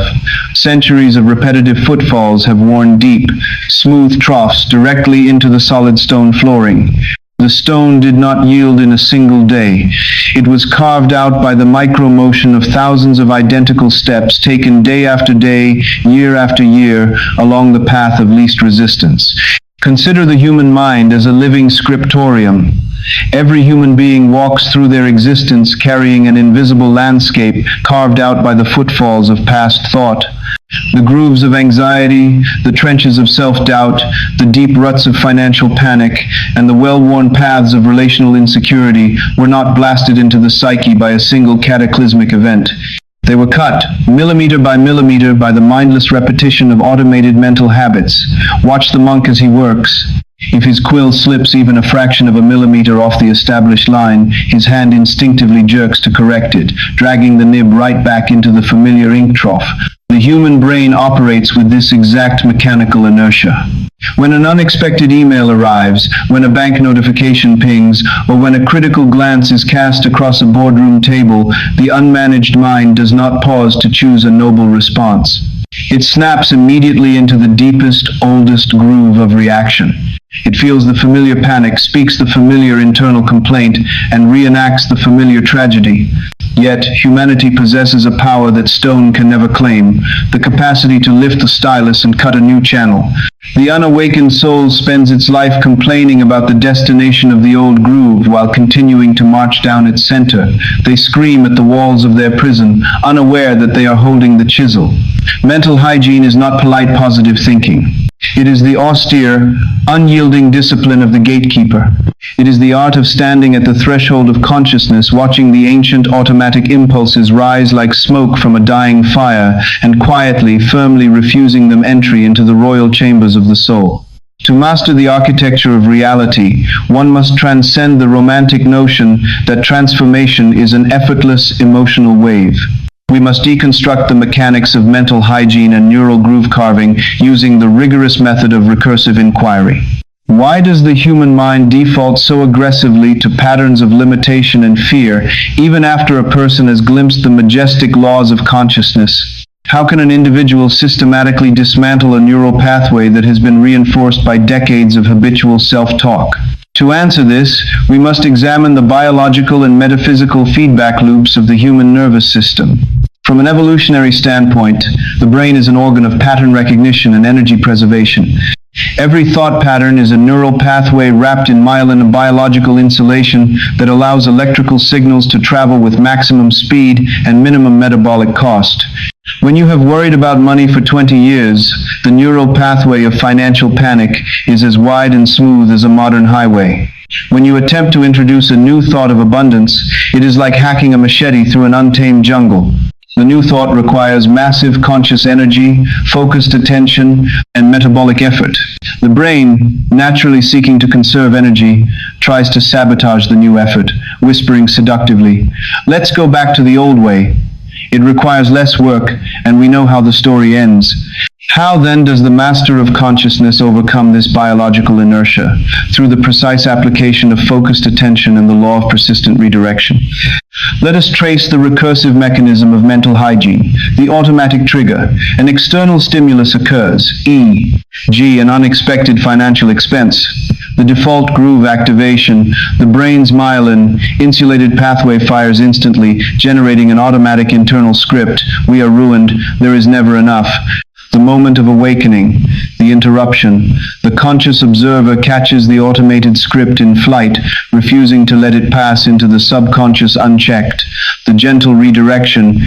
Instead of fighting the thought with anger or panic, which only pours emotional fuel onto the fire, the observer calmly lifts the mental needle and places it back on the track of the new assumption. My supply is infinite. This expense is merely a channel through which abundance flows. The neural rewiring. Each time this redirection is executed without emotional charge, the old highway begins to atrophy from lack of use, while the new jungle path is cleared, widened, and paved with myelin. Neville Goddard repeatedly stressed that control of inner speech does not mean suppressing your humanity. You will not stop old thoughts from knocking at the door of your mind. The birds will fly over your head. You cannot stop them from building a nest in your hair, but you can stop them from hatching eggs there. Why is emotional neutrality during redirection so critical? Because if you catch yourself slipping into the old story and react with violent self-condemnation, idiot, why am I thinking like this again? I'll never master this law. You are generating a fresh wave of negative emotion. You are feeding the very monster you are trying to starve. The subconscious accepts the emotional intensity of your frustration and locks it into the old groove even deeper. Therefore, mental hygiene requires the steady, serene detachment of a lighthouse keeper. You do not argue with the storm. You simply tend the light. When the old doubt appears, you look at it with mild, indifferent curiosity, as if watching a stranger walk past your window, and you gently pivot your attention back to your divine identity. Over time, the momentum of the old groove exhausts itself. The record skips, the needle finds its new home, and the symphony of your life changes forever. In the harsh winter of 1904, in a sprawling timber-felling camp deep in the snow-locked wilderness of the Pacific Northwest, a veteran logger named Silas stood before a massive, centuries-old cedar tree that blocked the primary timber chute. Silas was renowned throughout the county for his strength and precision with an axe, but this particular tree presented an architectural nightmare. Decades of winter logging water had carved a deep, unnatural gouge into the hillside directly around the base of the cedar. For 50 years, every falling branch, rolling log, and rushing thaw had funneled down that exact gully, wrapping the roots of the tree in an impenetrable fortress of frozen mud and hardened debris. Every logger who had attempted to clear the path had failed. Their axes bounced off the frozen roots, their horses slipped in the deep, slick trench the local men called the chute, the Devil's Groove, shaking their heads and claiming the landscape had cursed the land into a permanent state of obstruction. Silas, however, did not believe in curses. He believed in forestry and physics. When the camp owner told Silas the chute was a lost cause and ordered him to abandon the project, Silas calmly shook his head. "The land isn't cursed," Silas said quietly. "Water simply followed gravity for half a century, carving a ditch so deep that nothing else can pass. You don't curse the ditch. You build a new channel." Silas did not waste his energy swinging his axe wildly at the frozen roots of the cedar. He knew that striking the frozen ground would only shatter his blade. Instead, he brought in timber shoring, heavy iron diversion plates, and a system of secondary wooden troughs. Every morning at dawn, Silas climbed the ridge. Inevitably, the melting snow and spring runoff would attempt to spill back into the old, familiar ditch. Every time the water tried to reclaim its ancient pathway, Silas did not fight it with brute force. He simply stood at the junction with a wooden wedge and gently redirected the stream into the new, freshly carved trough. Day after day, through freezing rain and biting wind, Silas maintained his vigil. When the old ditch iced over, he chipped it away without anger. When the runoff threatened to breach his barriers, he quietly reinforced the new walls. For 3 weeks, to the amusement of the other loggers who watched him from the warm stove of the bunkhouse, Silas stood on that ridge doing seemingly repetitive, invisible work. They mocked him, calling him a fool tilting at frozen mud. Yet, on the 22nd morning, an astonishing transformation occurred. The old ditch, starved of water for 3 weeks, had dried up completely, its frozen mud crumbling into dust under the spring sun. Meanwhile, the new wooden trough, fed by the constant, gentle redirection of Silas's hand, had become the primary channel. The rushing water flowed through it with smooth, effortless power, washing away the remaining debris and clearing the timber chute in a single day. Silas did not defeat the mountain with violence. He defeated it with the quiet, unyielding discipline of redirection. The mind is that mountain. The old grooves of limitation are the icy ditches carved by decades of unmanaged mental runoff. You do not smash them with self-hatred. You starve them of attention and patiently carve a new channel with the quiet, relentless persistence of a master builder. We stand now at the razor-edge discipline of mental mastery. The romantic illusion that transformation is a single, magical, emotional breakthrough has been replaced by the austere, liberating truth of daily hygiene. You are the keeper of the gates. To embody this truth today, you must execute the protocol of the silent junction in the hours following this chapter. As you move through your professional and personal responsibilities, commit to becoming an invisible sentinel of your own thought stream. Do not attempt to police every micro-movement of your brain. That is a fool's errand. Instead, wait for the inevitable moment when the old, familiar trigger occurs, an unexpected delay, a critical remark, a financial reminder, or a flicker of inadequacy. When the automated script begins to fire, when the chest tightens and the old internal complaint rises to your lips, do not flinch and do not judge yourself.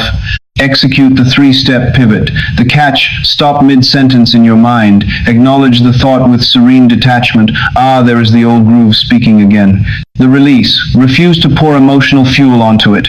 Do not argue with it, justify it, or panic over it. Let it hang in the air like smoke. The pivot: quietly, firmly lift the mental needle and drop it onto your chosen decree. If the old groove whispered of lack, replace it instantly with the quiet statement of your present assumption. Do this once, then do it 10 times, then do it 50 times if required. Each time you execute this pivot without emotional charge, you starve the old neural highway and widen the new channel of your divine identity. You are no longer a passive leaf blown by the gales of circumstance. You are the sovereign architect carving the channels of your own reality. Yet, as you master this daily hygiene and bring your waking mind into alignment, a profound transition approaches. What happens when the sun sets, the external world fades into darkness, and the conscious intellect surrenders its guard to the vast, mysterious theater of sleep? How do you utilize the sacred threshold between wakefulness and slumber to lock your new assumption permanently into the subconscious vault? The curtain is parting on Chapter 7. Prepare your consciousness, for the secrets of the state akin to sleep are about to be unlocked in all their transcendent power.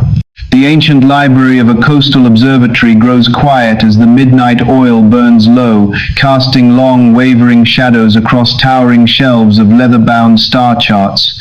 Outside, the tide pulls back from the rocky shore with a deep, rhythmic sigh, leaving the world bathed in a cool, silvery veil of moonlight. Inside the chamber, an old astronomer sits slumped in a high-backed leather armchair, his eyes closed, his breathing long, slow, and measured.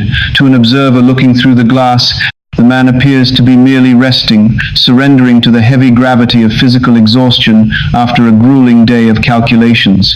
His conscious intellect is powered down, his analytical calculations are suspended, his hands lie open and limp upon the armrests. Yet, within the mysterious twilight boundary where consciousness slips its moorings, the astronomer's mind is operating at a level of clarity and creative power entirely inaccessible to his waking daytime intellect. Consider the profound paradox of human rest.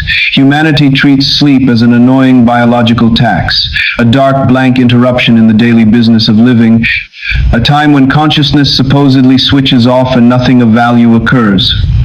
People exhaust themselves fighting sleep, drinking stimulants to stretch the waking hours, and treating the bed as a mere recharging station for tired muscles. They do not realize that the threshold of sleep is the most sacred creative portal available to the human soul.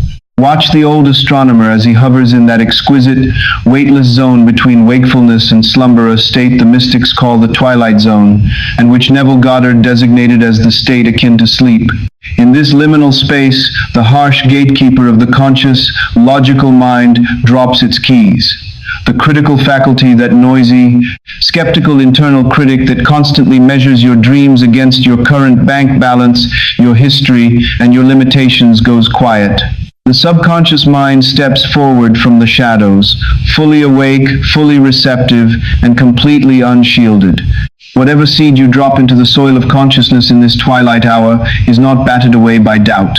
It sinks straight down into the deep, dark, subterranean layers of the psyche, wrapped in the emotional warmth of your final waking feeling.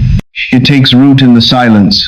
While your physical body lies motionless on the bed, breathing the quiet air of midnight, the subconscious builder goes to work, orchestrating invisible currents, aligning circumstances, and weaving the intricate web of events that will externalize your assumption in the waking light of day. To go to sleep in defeat, anxiety, or the old story of lack is to plant poison in the garden just as the gates lock for the night. But to enter sleep wrapped in the quiet, absolute feeling of the wish fulfilled is to commission the architects of the universe to build your new reality while you rest. To master the highest mechanics of manifestation, one must understand the precise psychological and physiological architecture of the state akin to sleep. We must deconstruct this twilight threshold using the rigorous method of recursive inquiry. Why does the state akin to sleep possess such supreme creative potency compared to ordinary daytime visualization? How does the transfer of an imaginal act across the bridge of sleep bypass the defensive barriers of the waking intellect? To answer this, we must examine the shifting brainwave states and neurological topography of the human mind. Throughout the busy day, while you navigate traffic, emails, and social obligations, your brain operates primarily in beta waves, a high-frequency, analytical state characterized by sensory vigilance, logical sorting, and constant environmental monitoring. In beta, the critical faculty is fully armed, immediately rejecting any imaginal concept that contradicts current sensory facts. You are imagining wealth, but your bank account is empty. Therefore, this is a fantasy. As evening falls and you begin to wind down, your brain descends into alpha and ultimately into theta waves, the twilight zone where the physical world begins to recede, imagery becomes vivid and autonomous, and analytical resistance drops to zero. How does this physiological shift unlock metaphysical creation? Let us trace the recursive mechanism of nocturnal imprinting, the waking defense. During the day, the conscious intellect acts as a security guard at the gate of the subconscious, screening out unverified concepts to protect the established identity. The old story, the twilight descent. As the body relaxes and drowsiness sets in, the security guard falls asleep at his post. The critical faculty disengages. The imaginal act. The individual introduces a concise, sensory-rich scene or statement representing the fulfilled desire, I am securely established, I am free. The unfiltered imprinting. Because the security guard is asleep, this imaginal seed bypasses all intellectual debate and drops directly, pristine and uncontradicted, into the vast, creative depths of the subconscious. The nocturnal incubation. Throughout the hours of sleep, the subconscious mind, which never sleeps, incubates this uncontradicted impression, utilizing the body's metabolic downtime to restructure neural pathways and magnetize external circumstances toward the new state. Neville Goddard repeatedly instructed his students never to go to sleep in discouragement, defeat, or the rehearsal of lack. To fall asleep while worrying about a bill, lamenting a loneliness, or replaying a slight is to hand the subconscious architect a blueprint of disaster and whisper, "Build this for me by morning." Why is the last feeling before sleep so disproportionately powerful? Because whatever emotion and imagery you hold as you cross the threshold into unconsciousness becomes the dominant chemical and psychological signature carried into the night. It is the final note played before the orchestra falls silent, echoing through the empty hall of the subconscious for hours. When you deliberately induce the state akin to sleep, relax your limbs, let go of the day's debris, and loop a simple, exquisite scene of fulfillment until you drift off, you are engaging in the highest discipline of spiritual hygiene. You are taking the pen from the hands of circumstance and writing your script into the very fabric of eternity while the world slumbers. In the bitter winter of 1916, in a cramped, unheated garret in the heart of Chicago, a young architect named Julian, unrelated to our earlier mariner, yet sharing the same desperate hunger for expansion, sat huddled over a drafting table. Julian had spent 3 exhausting years trying to secure a commission for a municipal design project that would establish his firm. Every rival architect in the city had larger offices, wealthier patrons, and more political backing. Julian's daytime reality was a punishing sequence of rejections. Every morning he mailed his blueprints. Every afternoon the mail carrier delivered them back unopened or stamped with polite dismissals. By nightfall, Julian was physically and emotionally hollowed out. In the past, he had spent his nights pacing the floorboards, calculating his debts, rehearsing angry speeches to unyielding committee members, and falling into a tormented, restless sleep filled with nightmares of professional ruin. His health was failing, his eyes were bloodshot, and his bank account was reduced to a few rattling coins. One evening, an old uncle to a retired master builder who had spent decades studying the esoteric traditions of mental law visited Julian's dismal garret. The old man took one look at Julian's feverish, exhausted posture and shook his head. "You are killing yourself trying to storm a fortress from the outside, Julian," the old man said quietly, pulling up a wooden crate to sit beside the drafting table. "You fight your battles all day with your eyes open, and then you drag your bruised ego into bed and fight them all night with your eyes closed. You are reinforcing your defeat 24 hours a day. Learn to use the gate of midnight." "What gate?" Julian asked, his voice cracking with fatigue. "The state akin to sleep," the old man replied. "The hour when the world shuts its mouth and the deeper mind opens its doors. Stop arguing with the committee during the day. Stop begging for commissions. Tonight, when you lie down, let your body go heavy. Do not try to force success with willpower. Enter the twilight between waking and sleeping, and there build your house in the dark. Fall asleep in the state of the accomplished wish, and let the night do what your day labor cannot." That night, Julian decided to test the old man's counsel. He blew out the oil lamp, stripped off his heavy coat, and lay down upon his narrow cot. His muscles ached. His mind immediately tried to race back to the unpaid bills and the rejection letters. With deliberate, iron discipline, Julian cut off the mental traffic.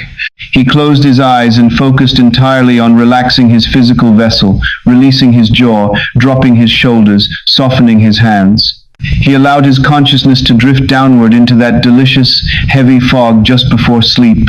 When he reached that liminal threshold, he did not visualize committees or blueprints.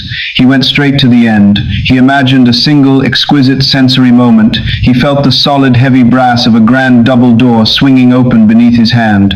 He stepped inside a magnificent, brightly lit municipal hall designed by his own hand. More importantly, he saturated his nervous system with the emotional reality of the accomplishment, the absolute calm, the quiet, grounded satisfaction of a man whose work was accepted, celebrated, and finished. He looped that feeling over and over. As his consciousness drifted closer to the edge of sleep, he felt the brass handle, he heard the echo of his footsteps in the completed hall, and he breathed in the deep, untroubled peace of success. When the threshold grew too deep to hold the image, he slipped peacefully across the bridge into total unconsciousness, carrying that golden emotional signature into the deep night.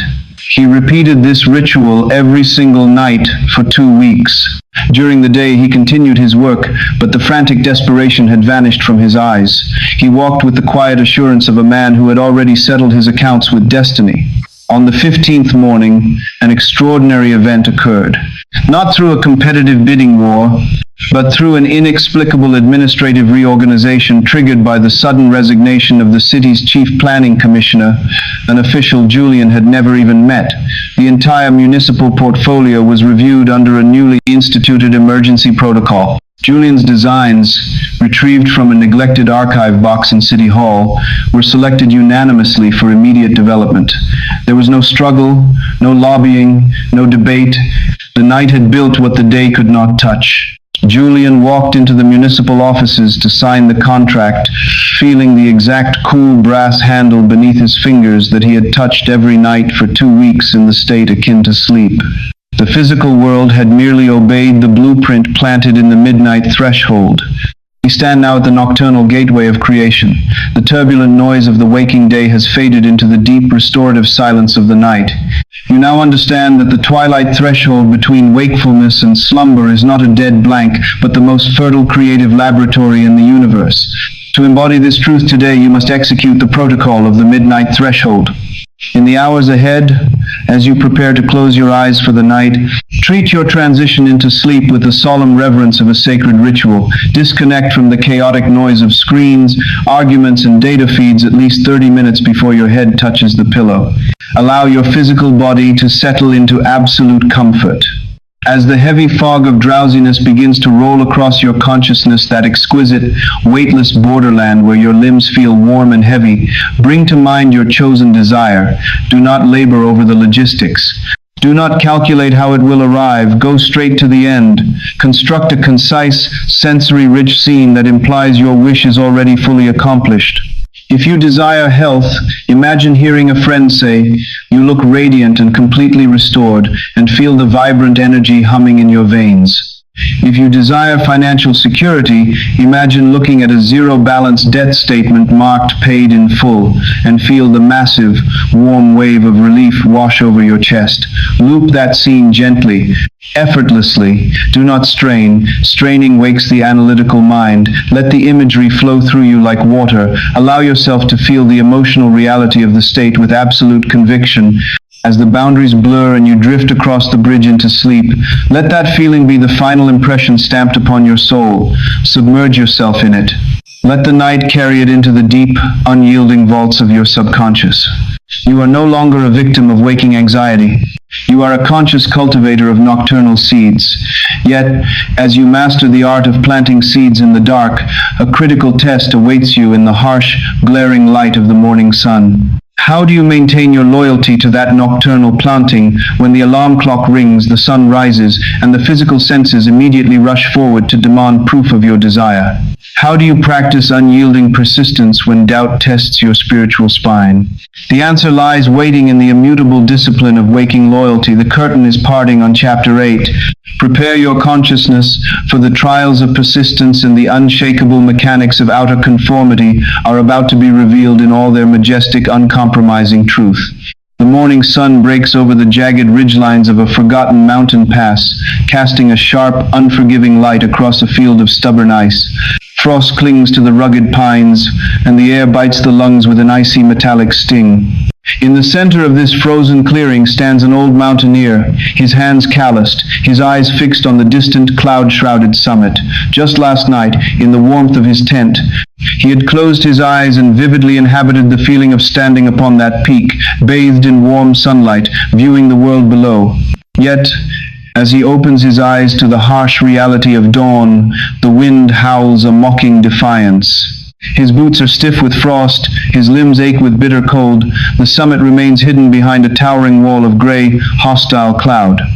To the casual observer stepping out into that freezing morning, the contrast between the vibrant imaginal triumph of last night and the brutal, teeth-chattering reality of sunrise is enough to shatter faith. The physical senses rush forward with a deafening roar of contradictory evidence, whispering an ancient, persuasive lie. You were only dreaming. Look at the ice. Look at the wind. You are still down here in the dirt. Consider the supreme psychological paradox of spiritual creation. Man is willing to claim his desire in the quiet safety of midnight, but the moment the alarm clock rings and the physical world presents its familiar, unaltered face of lack, he betrays his own assumption before the sun reaches its zenith. Watch the mountaineer as he stands shivering in the gash of the pass. He faces the ultimate trial of the initiate, the terrifying gap between the imaginal seed planted in the dark and the physical harvest breaking through the stubborn earth. Most men fail right here. They abandon their state at the first sign of frost. They look at their unaltered bank accounts, their unchanged relationships, or their lingering symptoms after a single night of visualization, and they cry out in despair. It didn't work.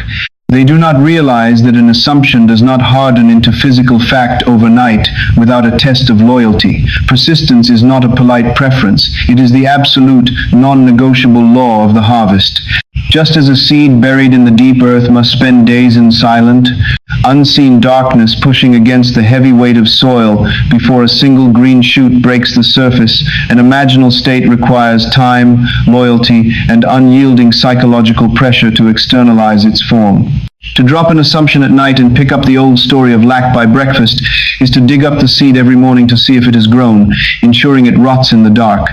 The master of consciousness is distinguished from the amateur solely by his capacity to hold the line against the screaming rebellion of his own senses. To survive the crucible of manifestation, one must understand the precise psychological and mechanical nature of doubt and persistence. We must deconstruct the law of assumption using the rigorous method of recursive inquiry. Why do physical circumstances fight so aggressively to maintain their established patterns even after a new state has been assumed in consciousness? How does persistent mental loyalty to an unseen reality compel the physical universe to break its own habits and reorganize? To answer this, we must examine the concept of dimensional lag and the elastic memory of matter. The physical world is a dense, lagging reflection of past consciousness. When you alter your internal state, you have changed the cause, but the effect is still caught in the pipeline of space and time, carrying the momentum of your past assumptions. When you step out into your day after a profound imaginal act, your environment has not yet updated. The bills are still on the table. The empty chair is still across the room. The mirror still reflects the old identity. This lag creates a terrifying vacuum of doubt. How does the human mind process this vacuum? Let us trace the recursive mechanism of the persistence loop. The internal shift. A new state is assumed with feeling and conviction in the state akin to sleep. The waking confrontation. The physical senses wake up and report that nothing has changed, triggering an automatic emotional spike of fear or skepticism. See? Nothing happened. The betrayal point. The individual yields to the sensory report, dropping the new assumption and reverting to the old story of lack. The reset of the loop. By yielding, the individual reinforces the old neurological groove, commanding the subconscious to maintain the status quo. The mastery alternative, unyielding loyalty. The individual recognizes the sensory report as a lagging shadow of yesterday, refuses to react, and maintains internal allegiance to the new state regardless of outer weather. Neville Goddard frequently illustrated this principle through the famous ladder exercise. He instructed his student skeptics and believers alike to climb into bed at night, close their eyes, and vividly imagine climbing a physical wooden ladder. They were to feel the cool, rough rungs against their palms, feel the muscular strain of lifting their weight rung by rung, and experience the physical reality of the climb. Simultaneously, during their waking hours, they were to firmly repeat, "I will not climb a ladder." Why did Neville give this seemingly bizarre instruction? To prove the absolute supremacy of imaginal assumption over waking logic. In every single instance where students persisted in the imaginal act of climbing, regardless of their conscious declarations during the day, circumstances in the physical world rearranged themselves within days to force a ladder into their path. A painter would arrive at their home requiring a ladder. A book would need to be retrieved from a high shelf. An employer would request maintenance work. The physical world had zero choice. It was compelled to externalize the imaginal act because the imagination, when felt and persisted in, is the only true cause. Why do most people fail when applying this to wealth, love, or health? Because they lack the spine to persist through the lag. They treat consciousness like a vending machine. They insert an imaginal coin, kick the glass if the item doesn't drop instantly, and walk away, cursing the machine. True persistence is the absolute refusal to accept the temporary testimony of the senses as ultimate truth. It is the steady, unshakable stance of the captain who knows his ship is heading toward a specific port, refusing to panic when a thick fog rolls in and obscures the lighthouse. He does not turn the ship around because he cannot see the shore. He maintains his course, trusting the compass of his assumption. In the bitter winter of 1888, in the rugged mining territory of Montana, a prospector named Caleb stood ankle-deep in freezing mud beside a depleted, exhausted claim. For 3 years, Caleb had hammered at the gray stone of the Blackfoot River Valley, sinking every dollar he possessed into a shaft that yielded nothing but worthless slag and bitter disappointment. His partners had abandoned him months ago, calling him a madman chasing ghosts. His credit in the nearby township was exhausted. His hands were gnawed with arthritis. His boots were held together with twine. On that freezing morning, as Caleb stared down at his empty pickaxe, his inner dialogue reached the absolute nadir of despair. "You are a ruined old fool," the silent voice hissed. The vein pinched out a mile upstream. "Every ounce of gold in this valley belongs to the big syndicates, not to a broken prospector with empty pockets. Give it up. Go home." Caleb sat down on a wet boulder, buried his face in his raw, bleeding hands, and wept. He felt the crushing weight of the physical evidence, the empty sluice boxes, the unpaid debts, the mocking laughter of the townsfolk. Every physical fact screamed that he was defeated. That evening, back in his drafty canvas tent, as the mountain wind tore at the guy ropes, Caleb opened a battered leather-bound Bible that had belonged to his mother. His eyes fell upon a passage from the Gospels, words he had read 100 times without seeing. "What things soever ye desire, when ye pray, believe that ye receive them, and ye shall have them." A strange, quiet stillness settled over the tent. Caleb realized with sudden, blinding clarity that he had been praying with his eyes wide open, staring at the slag heap, worshipping the mountain's rejections, and begging God to change a reality he was constantly maintaining with his own inner speech. He closed the book, blew out the single tallow candle, and lay down upon his narrow cot. For the first time in 3 years, Caleb stopped fighting the mountain. He stopped cursing the slag. He closed his eyes and entered the state akin to sleep. He bypassed the empty shaft, the debts, and the winter cold. He imagined the end.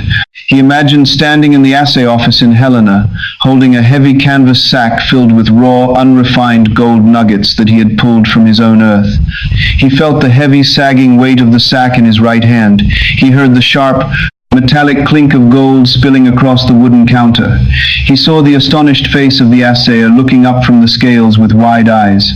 More importantly, Caleb saturated his nervous system with the emotional reality of absolute triumph, the deep, warm surge of vindication, security, and wealth.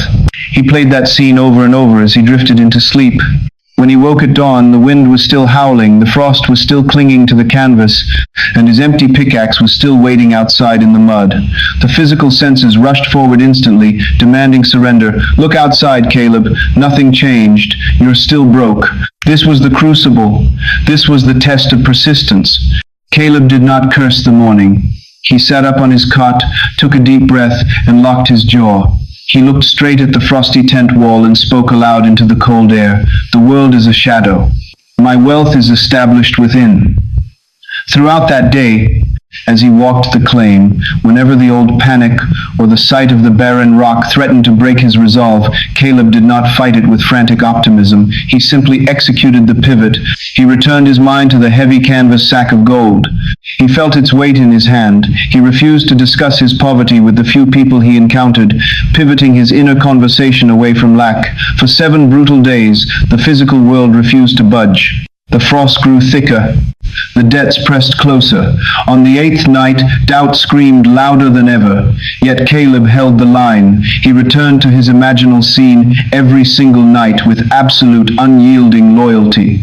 On the morning of the 9th day, as Caleb struck the gray wall of the shaft with his pickaxe, not with the frantic desperation of a beggar, but with the calm, Rhythmic stroke of a man executing a foregone conclusion, the iron tip plunged through a rotten seam of quartz that previous miners had missed by barely 3 inches. A jet of dark, mineral-rich water sprayed across his face. He pried away a slab of crumbling rock with his bare hands, and there, gleaming in the pale morning light through the fissures of the quartz, lay a motherlode of native gold so rich it defied belief. Caleb did not scream with shock. He smiled quietly, stepped back, and wiped the gray dust from his forehead. The mountain had not changed its nature. Caleb had changed his assumption, and he had held the line against the doubt until the physical world had no choice but to break and yield its treasure. We stand now at the absolute proving ground of spiritual mastery. The romantic notions of easy manifestations have fallen away, revealing the austere, unyielding spine of persistence. You now understand that the lag between assumption and physical form is not a denial of your prayer, but the testing ground of your loyalty. To embody this truth today, you must execute the protocol of the unyielding line. In the hours following this chapter, as you step back into the arena of your daily responsibilities, expect the lag. Expect the physical senses to report on yesterday's reality. Expect doubt to knock loudly at the door of your mind, pointing mockingly to your bank statements, your calendar, or your environment. When that doubt arrives, when the old panic attempts to breach your defenses, do not flinch and do not abandon your state. Execute the law of the unbroken vow. Recognize the lag. Acknowledge that the current physical appearance is merely a historical record of yesterday's consciousness. It has no power to dictate tomorrow unless you bow to it today. Refuse the reaction. Do not argue with the circumstance. Do not complain about it to others. Silence gives the illusion power. Starvation kills it. Reassert the state. Quietly, firmly drop your attention back into the feeling of your wish fulfilled. Remind yourself, I have assumed the state. The harvest is guaranteed. I hold the line. Do not dig up the seed. Do not check every hour to see if the shoot has broken the soil. Walk through your day with the quiet, majestic dignity of a person who already possesses what they desire.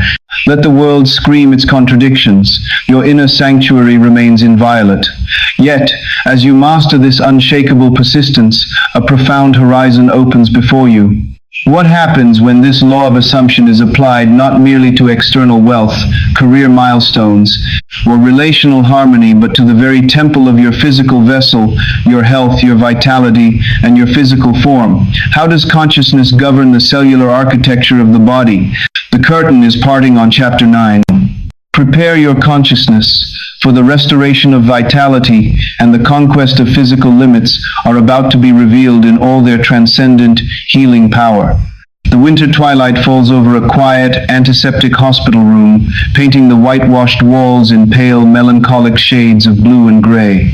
In the center of the room, a lone man lies propped up against a stack of pillows. His breathing is shallow and strained, accompanied by the dry, paper-thin rustle of bedsheets shifting beneath a wasted frame. For months, his world has shrunk to the circumference of this single iron-framed bed, governed entirely by the silent tyranny of medical charts, prescription bottles, and the relentless, throbbing ache of a chronic physical affliction. On the bedside table sits a heavy glass of water and a thermometer, the silent sentinels of his daily ritual. Every morning, his first conscious act is not to greet the dawn, but to check his symptoms, catalog his pain, and measure his vitality against an invisible yardstick of decline.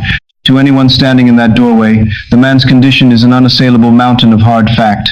The diagnosis is recorded in ink, the pain is registered by his nerves, the physical deterioration is visible to the naked eye. The medical world calls this reality. Yet, within the profound hidden architecture of consciousness, a startling and revolutionary paradox exists.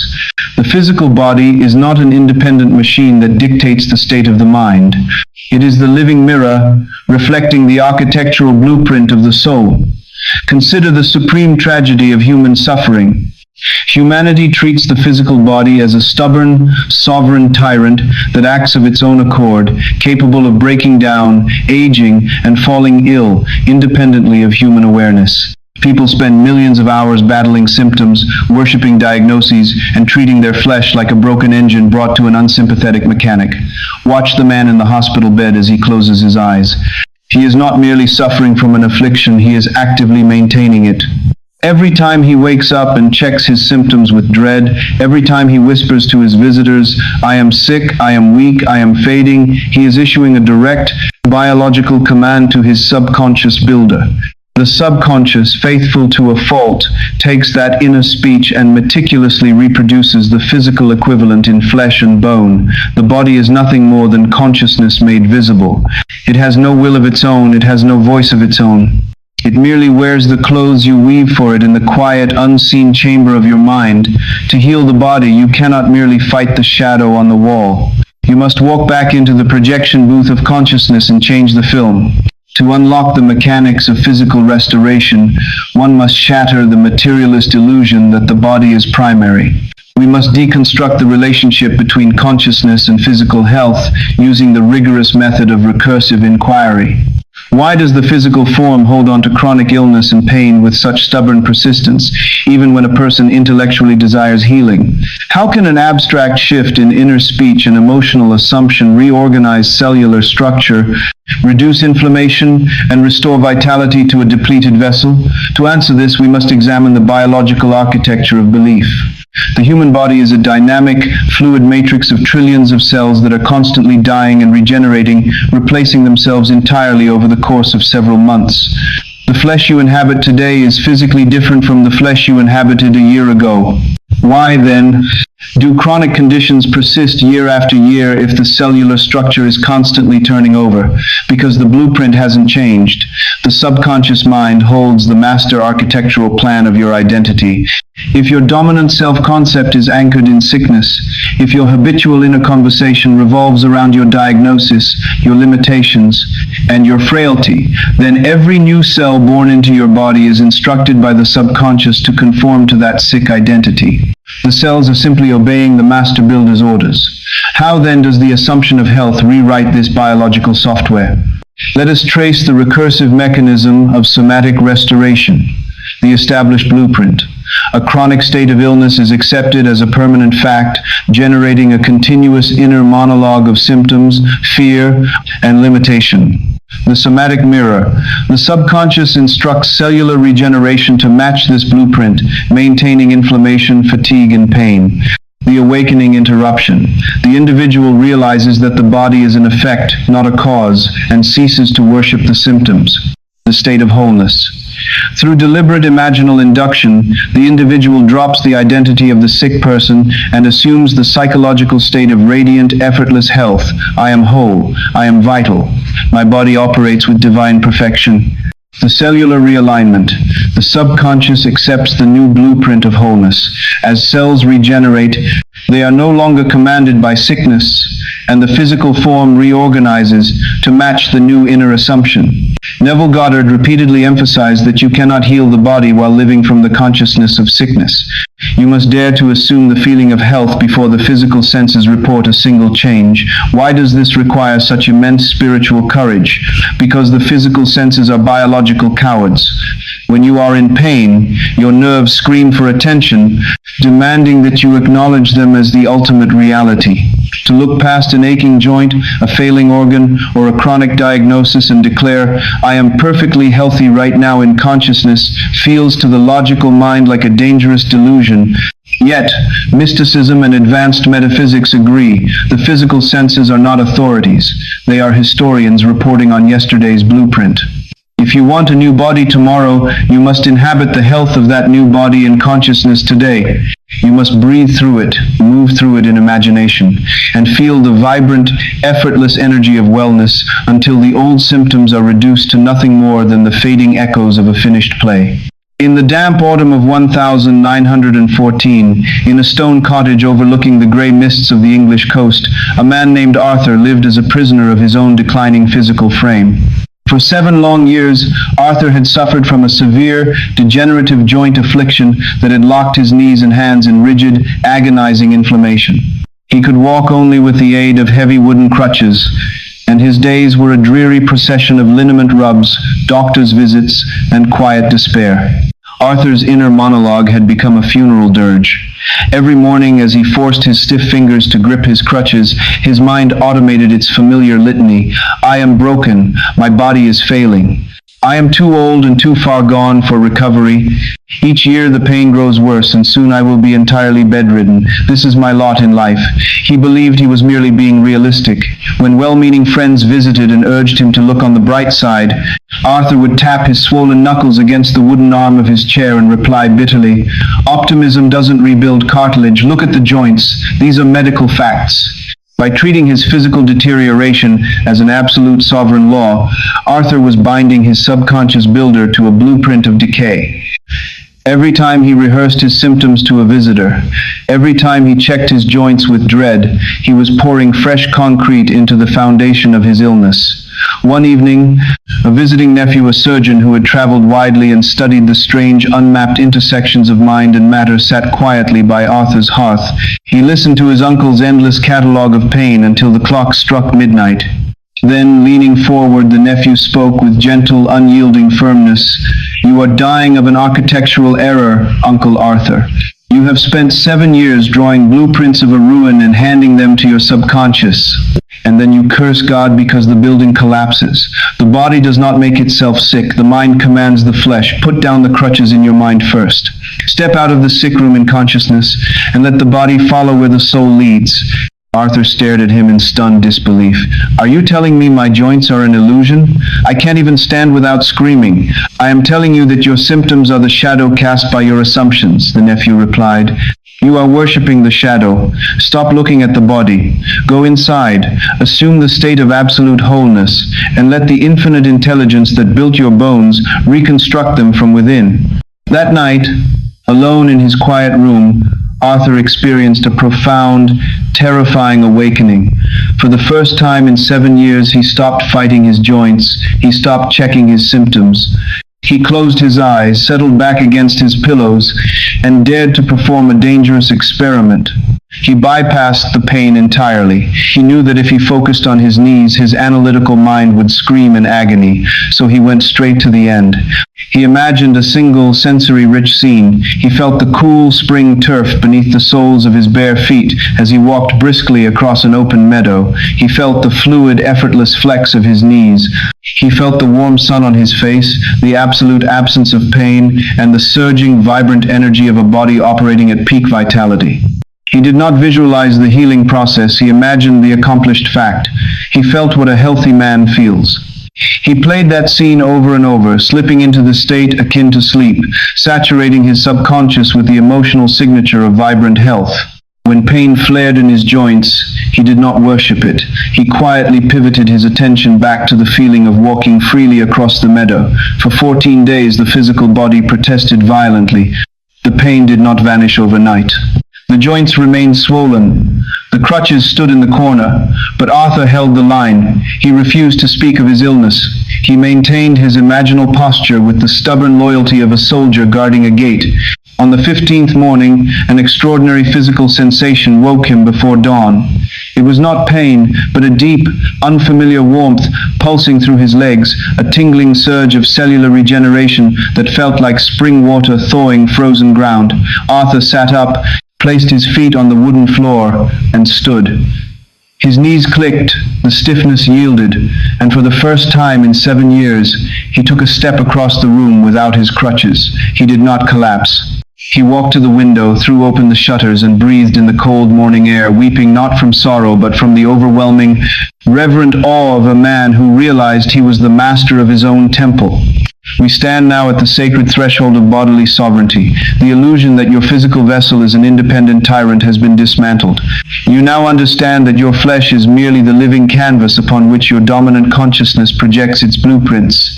To embody this truth today, you must execute the protocol of cellular reclamation. In the hours following this chapter, if you carry any chronic pain, fatigue, or physical limitation, pull your attention away from the symptoms. Stop feeding them with your anxiety, your complaints, and your constant medical vigilance. Starve the shadow. Execute the law of the divine blueprint. Cease the symptom worship. Refuse to recount your ailments to others or rehearse them in the silent theater of your mind. Treat them not as facts, but as fading echoes of an old recording. Assume wholeness. Close your eyes and step into the imaginal state of vibrant, effortless health. Feel the energy humming through your limbs. Experience the physical freedom of your body operating at its absolute peak. Hold the line. When the physical senses report discomfort during the day, do not panic and do not yield. Acknowledge the sensation neutrally as old residue and immediately pivot your attention back to your assumption of wholeness. You are the architect of your temple. Treat your body with the reverence of a masterpiece under restoration. Yet, as you master the restoration of your physical vessel and claim absolute sovereignty over your health, wealth, and mental landscape, we arrive at the final summit of our journey. What does it mean to step out into the world as a fully awakened sovereign author? How does the transformation of one individual ripple outward to rewrite the destiny of a lifetime? The curtain is parting on Chapter 10, our final transcendent chamber. Step forward, for your crown awaits. The harbor of an ancient port city rests beneath a canopy of stars that have guided navigators for millennia, their cool, steady light piercing the velvet void of night. At the edge of the stone quay, an old ship lies tied to iron bollards, its tall mast swaying gently against the backdrop of an indigo horizon. For years, this vessel sat anchored in shallow, stagnant waters, its crew huddled below deck, complaining of unfavorable winds, hostile currents, and the impenetrable fog that choked the channel. They spent their days casting anxious glances at the weather vane, waiting for fate to grant them permission to sail toward their promised shores. Yet, on this particular night, a solitary figure climbs aboard the silent vessel, walks purposefully to the helm, and grasps the wooden wheel. To the casual observer watching from the darkened taverns along the shore, nothing extraordinary has occurred.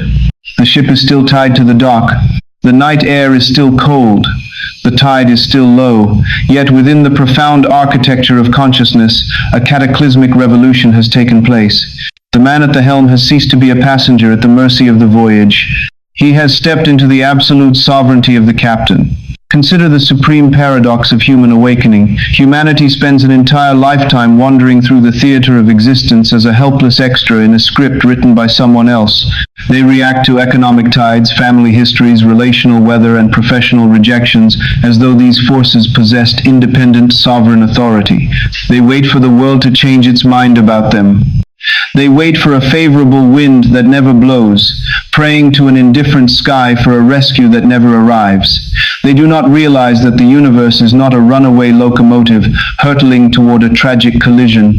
It is a mirror. It is a vast, perfectly neutral, responsive echo chamber that waits with infinite patience for you to declare who you are. Watch the captain at the wheel. He does not check the wind vane anymore. He does not curse the fog. He sets his gaze upon the distant horizon, locks his hands onto the timber, and assumes the destination with unshakable conviction. The moment he assumes the end, the journey is already finished in consciousness. The physical tides, the winds, and the deep water currents have no choice but to reorganize themselves around his command. The play is written, the ink is dry, the harbor is left behind. You are no longer the character trapped in someone else's nightmare. You are the author holding the pen. To step across the threshold of Chapter 10 is to embrace the ultimate realization of esoteric philosophy and practical psychology. We must deconstruct the operant power of the sovereign author using the rigorous method of recursive inquiry.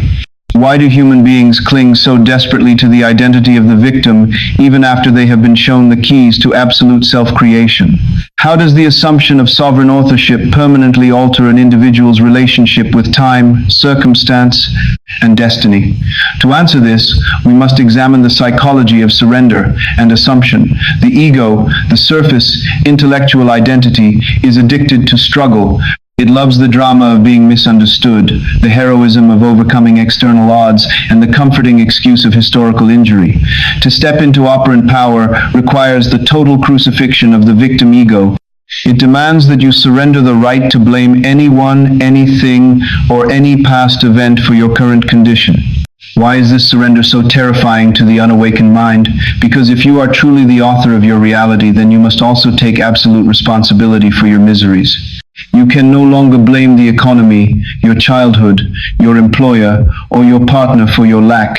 That realization strikes terror into the heart of the passive spectator, but to the mystic it is the most liberating truth in existence. If you authored the prison, you possess the key to unlock the door. How then? Does the assumption of sovereign authorship transform the fabric of daily life? Let us trace the recursive mechanism of ultimate creation, the awakening, the realization of cause.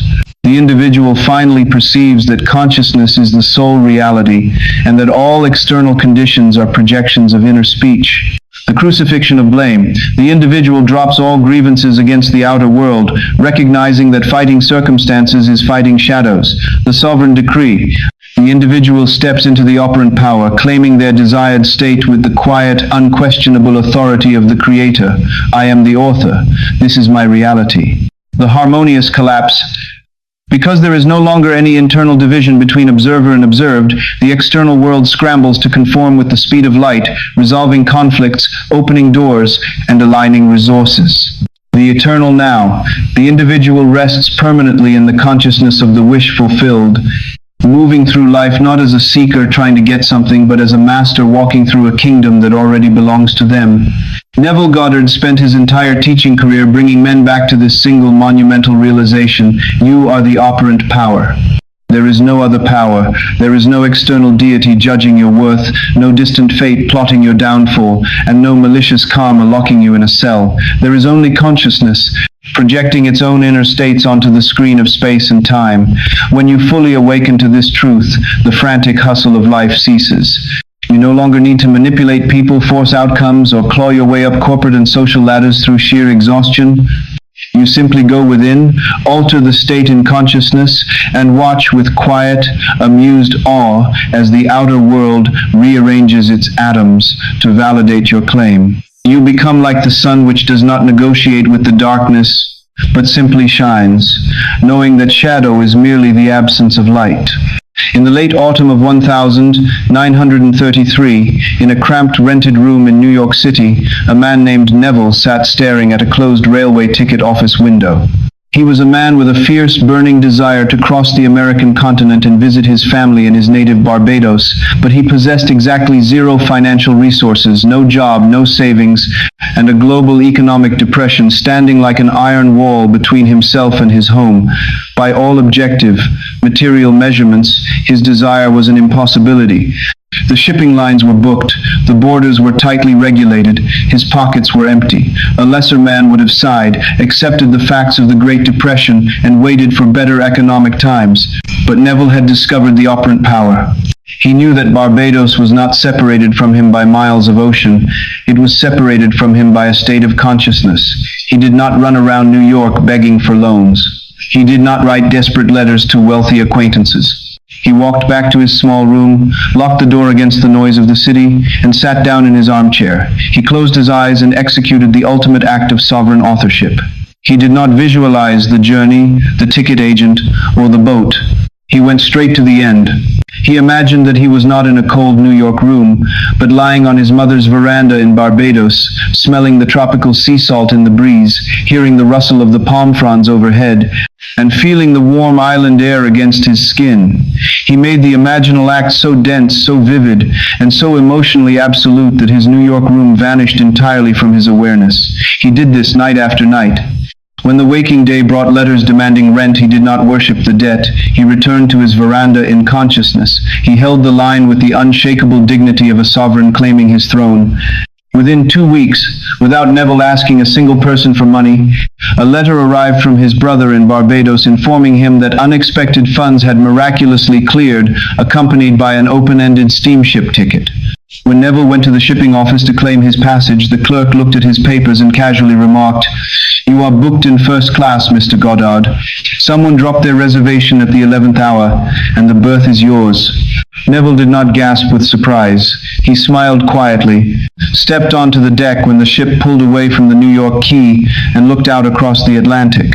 He had not forced the world to change. He had changed the state within, and the ocean, the ships, the bureaucracy, and the currency had all bent their knees to the sovereign power of his assumption.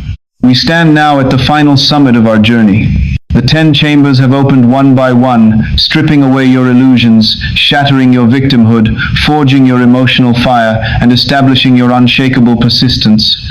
You now stand face to face with the ultimate truth of your existence. You are the author. To embody this truth today, you must execute the protocol of the sovereign crown. In In the hours following this chapter, as you step back out into the bustling currents of your daily life, drop all remaining traces of hesitation, apology, and struggle. You are no longer a seeker hoping for a miracle. You are the operator of the mechanism. Execute the law of the final author. Claim your throne. Recognize that every desire nesting in your heart is not a cruel tease, but a divine summons from the deeper self, alerting you to a state that already exists in the infinite storehouse of consciousness. Assume the end. Stop planning the logistics, stop begging for permissions, and stop waiting for external validation. Step directly into the feeling of the wish fulfilled. Assume the state with the quiet, majestic authority of a king claiming his realm. Walk in the silence. Guard your inner sanctuary with the unyielding discipline of the gatekeeper. Let the world scream its old stories of lack. You smile quietly, knowing that the ink is dry and the ending is already written. The story you tell yourself is real. Not metaphorically, not someday, but now, real in the only place reality is ever born, within the sacred, infinite chamber of your own consciousness. So take up the pen, write a worthy story, write a true story. Write a masterpiece of abundance, health, love, and sovereign freedom. Step out of the shadows of the audience, take your place at the helm of your destiny, and watch as the universe rushes forward to conspire with your command. The book is open. The first word is yours. Go and live it.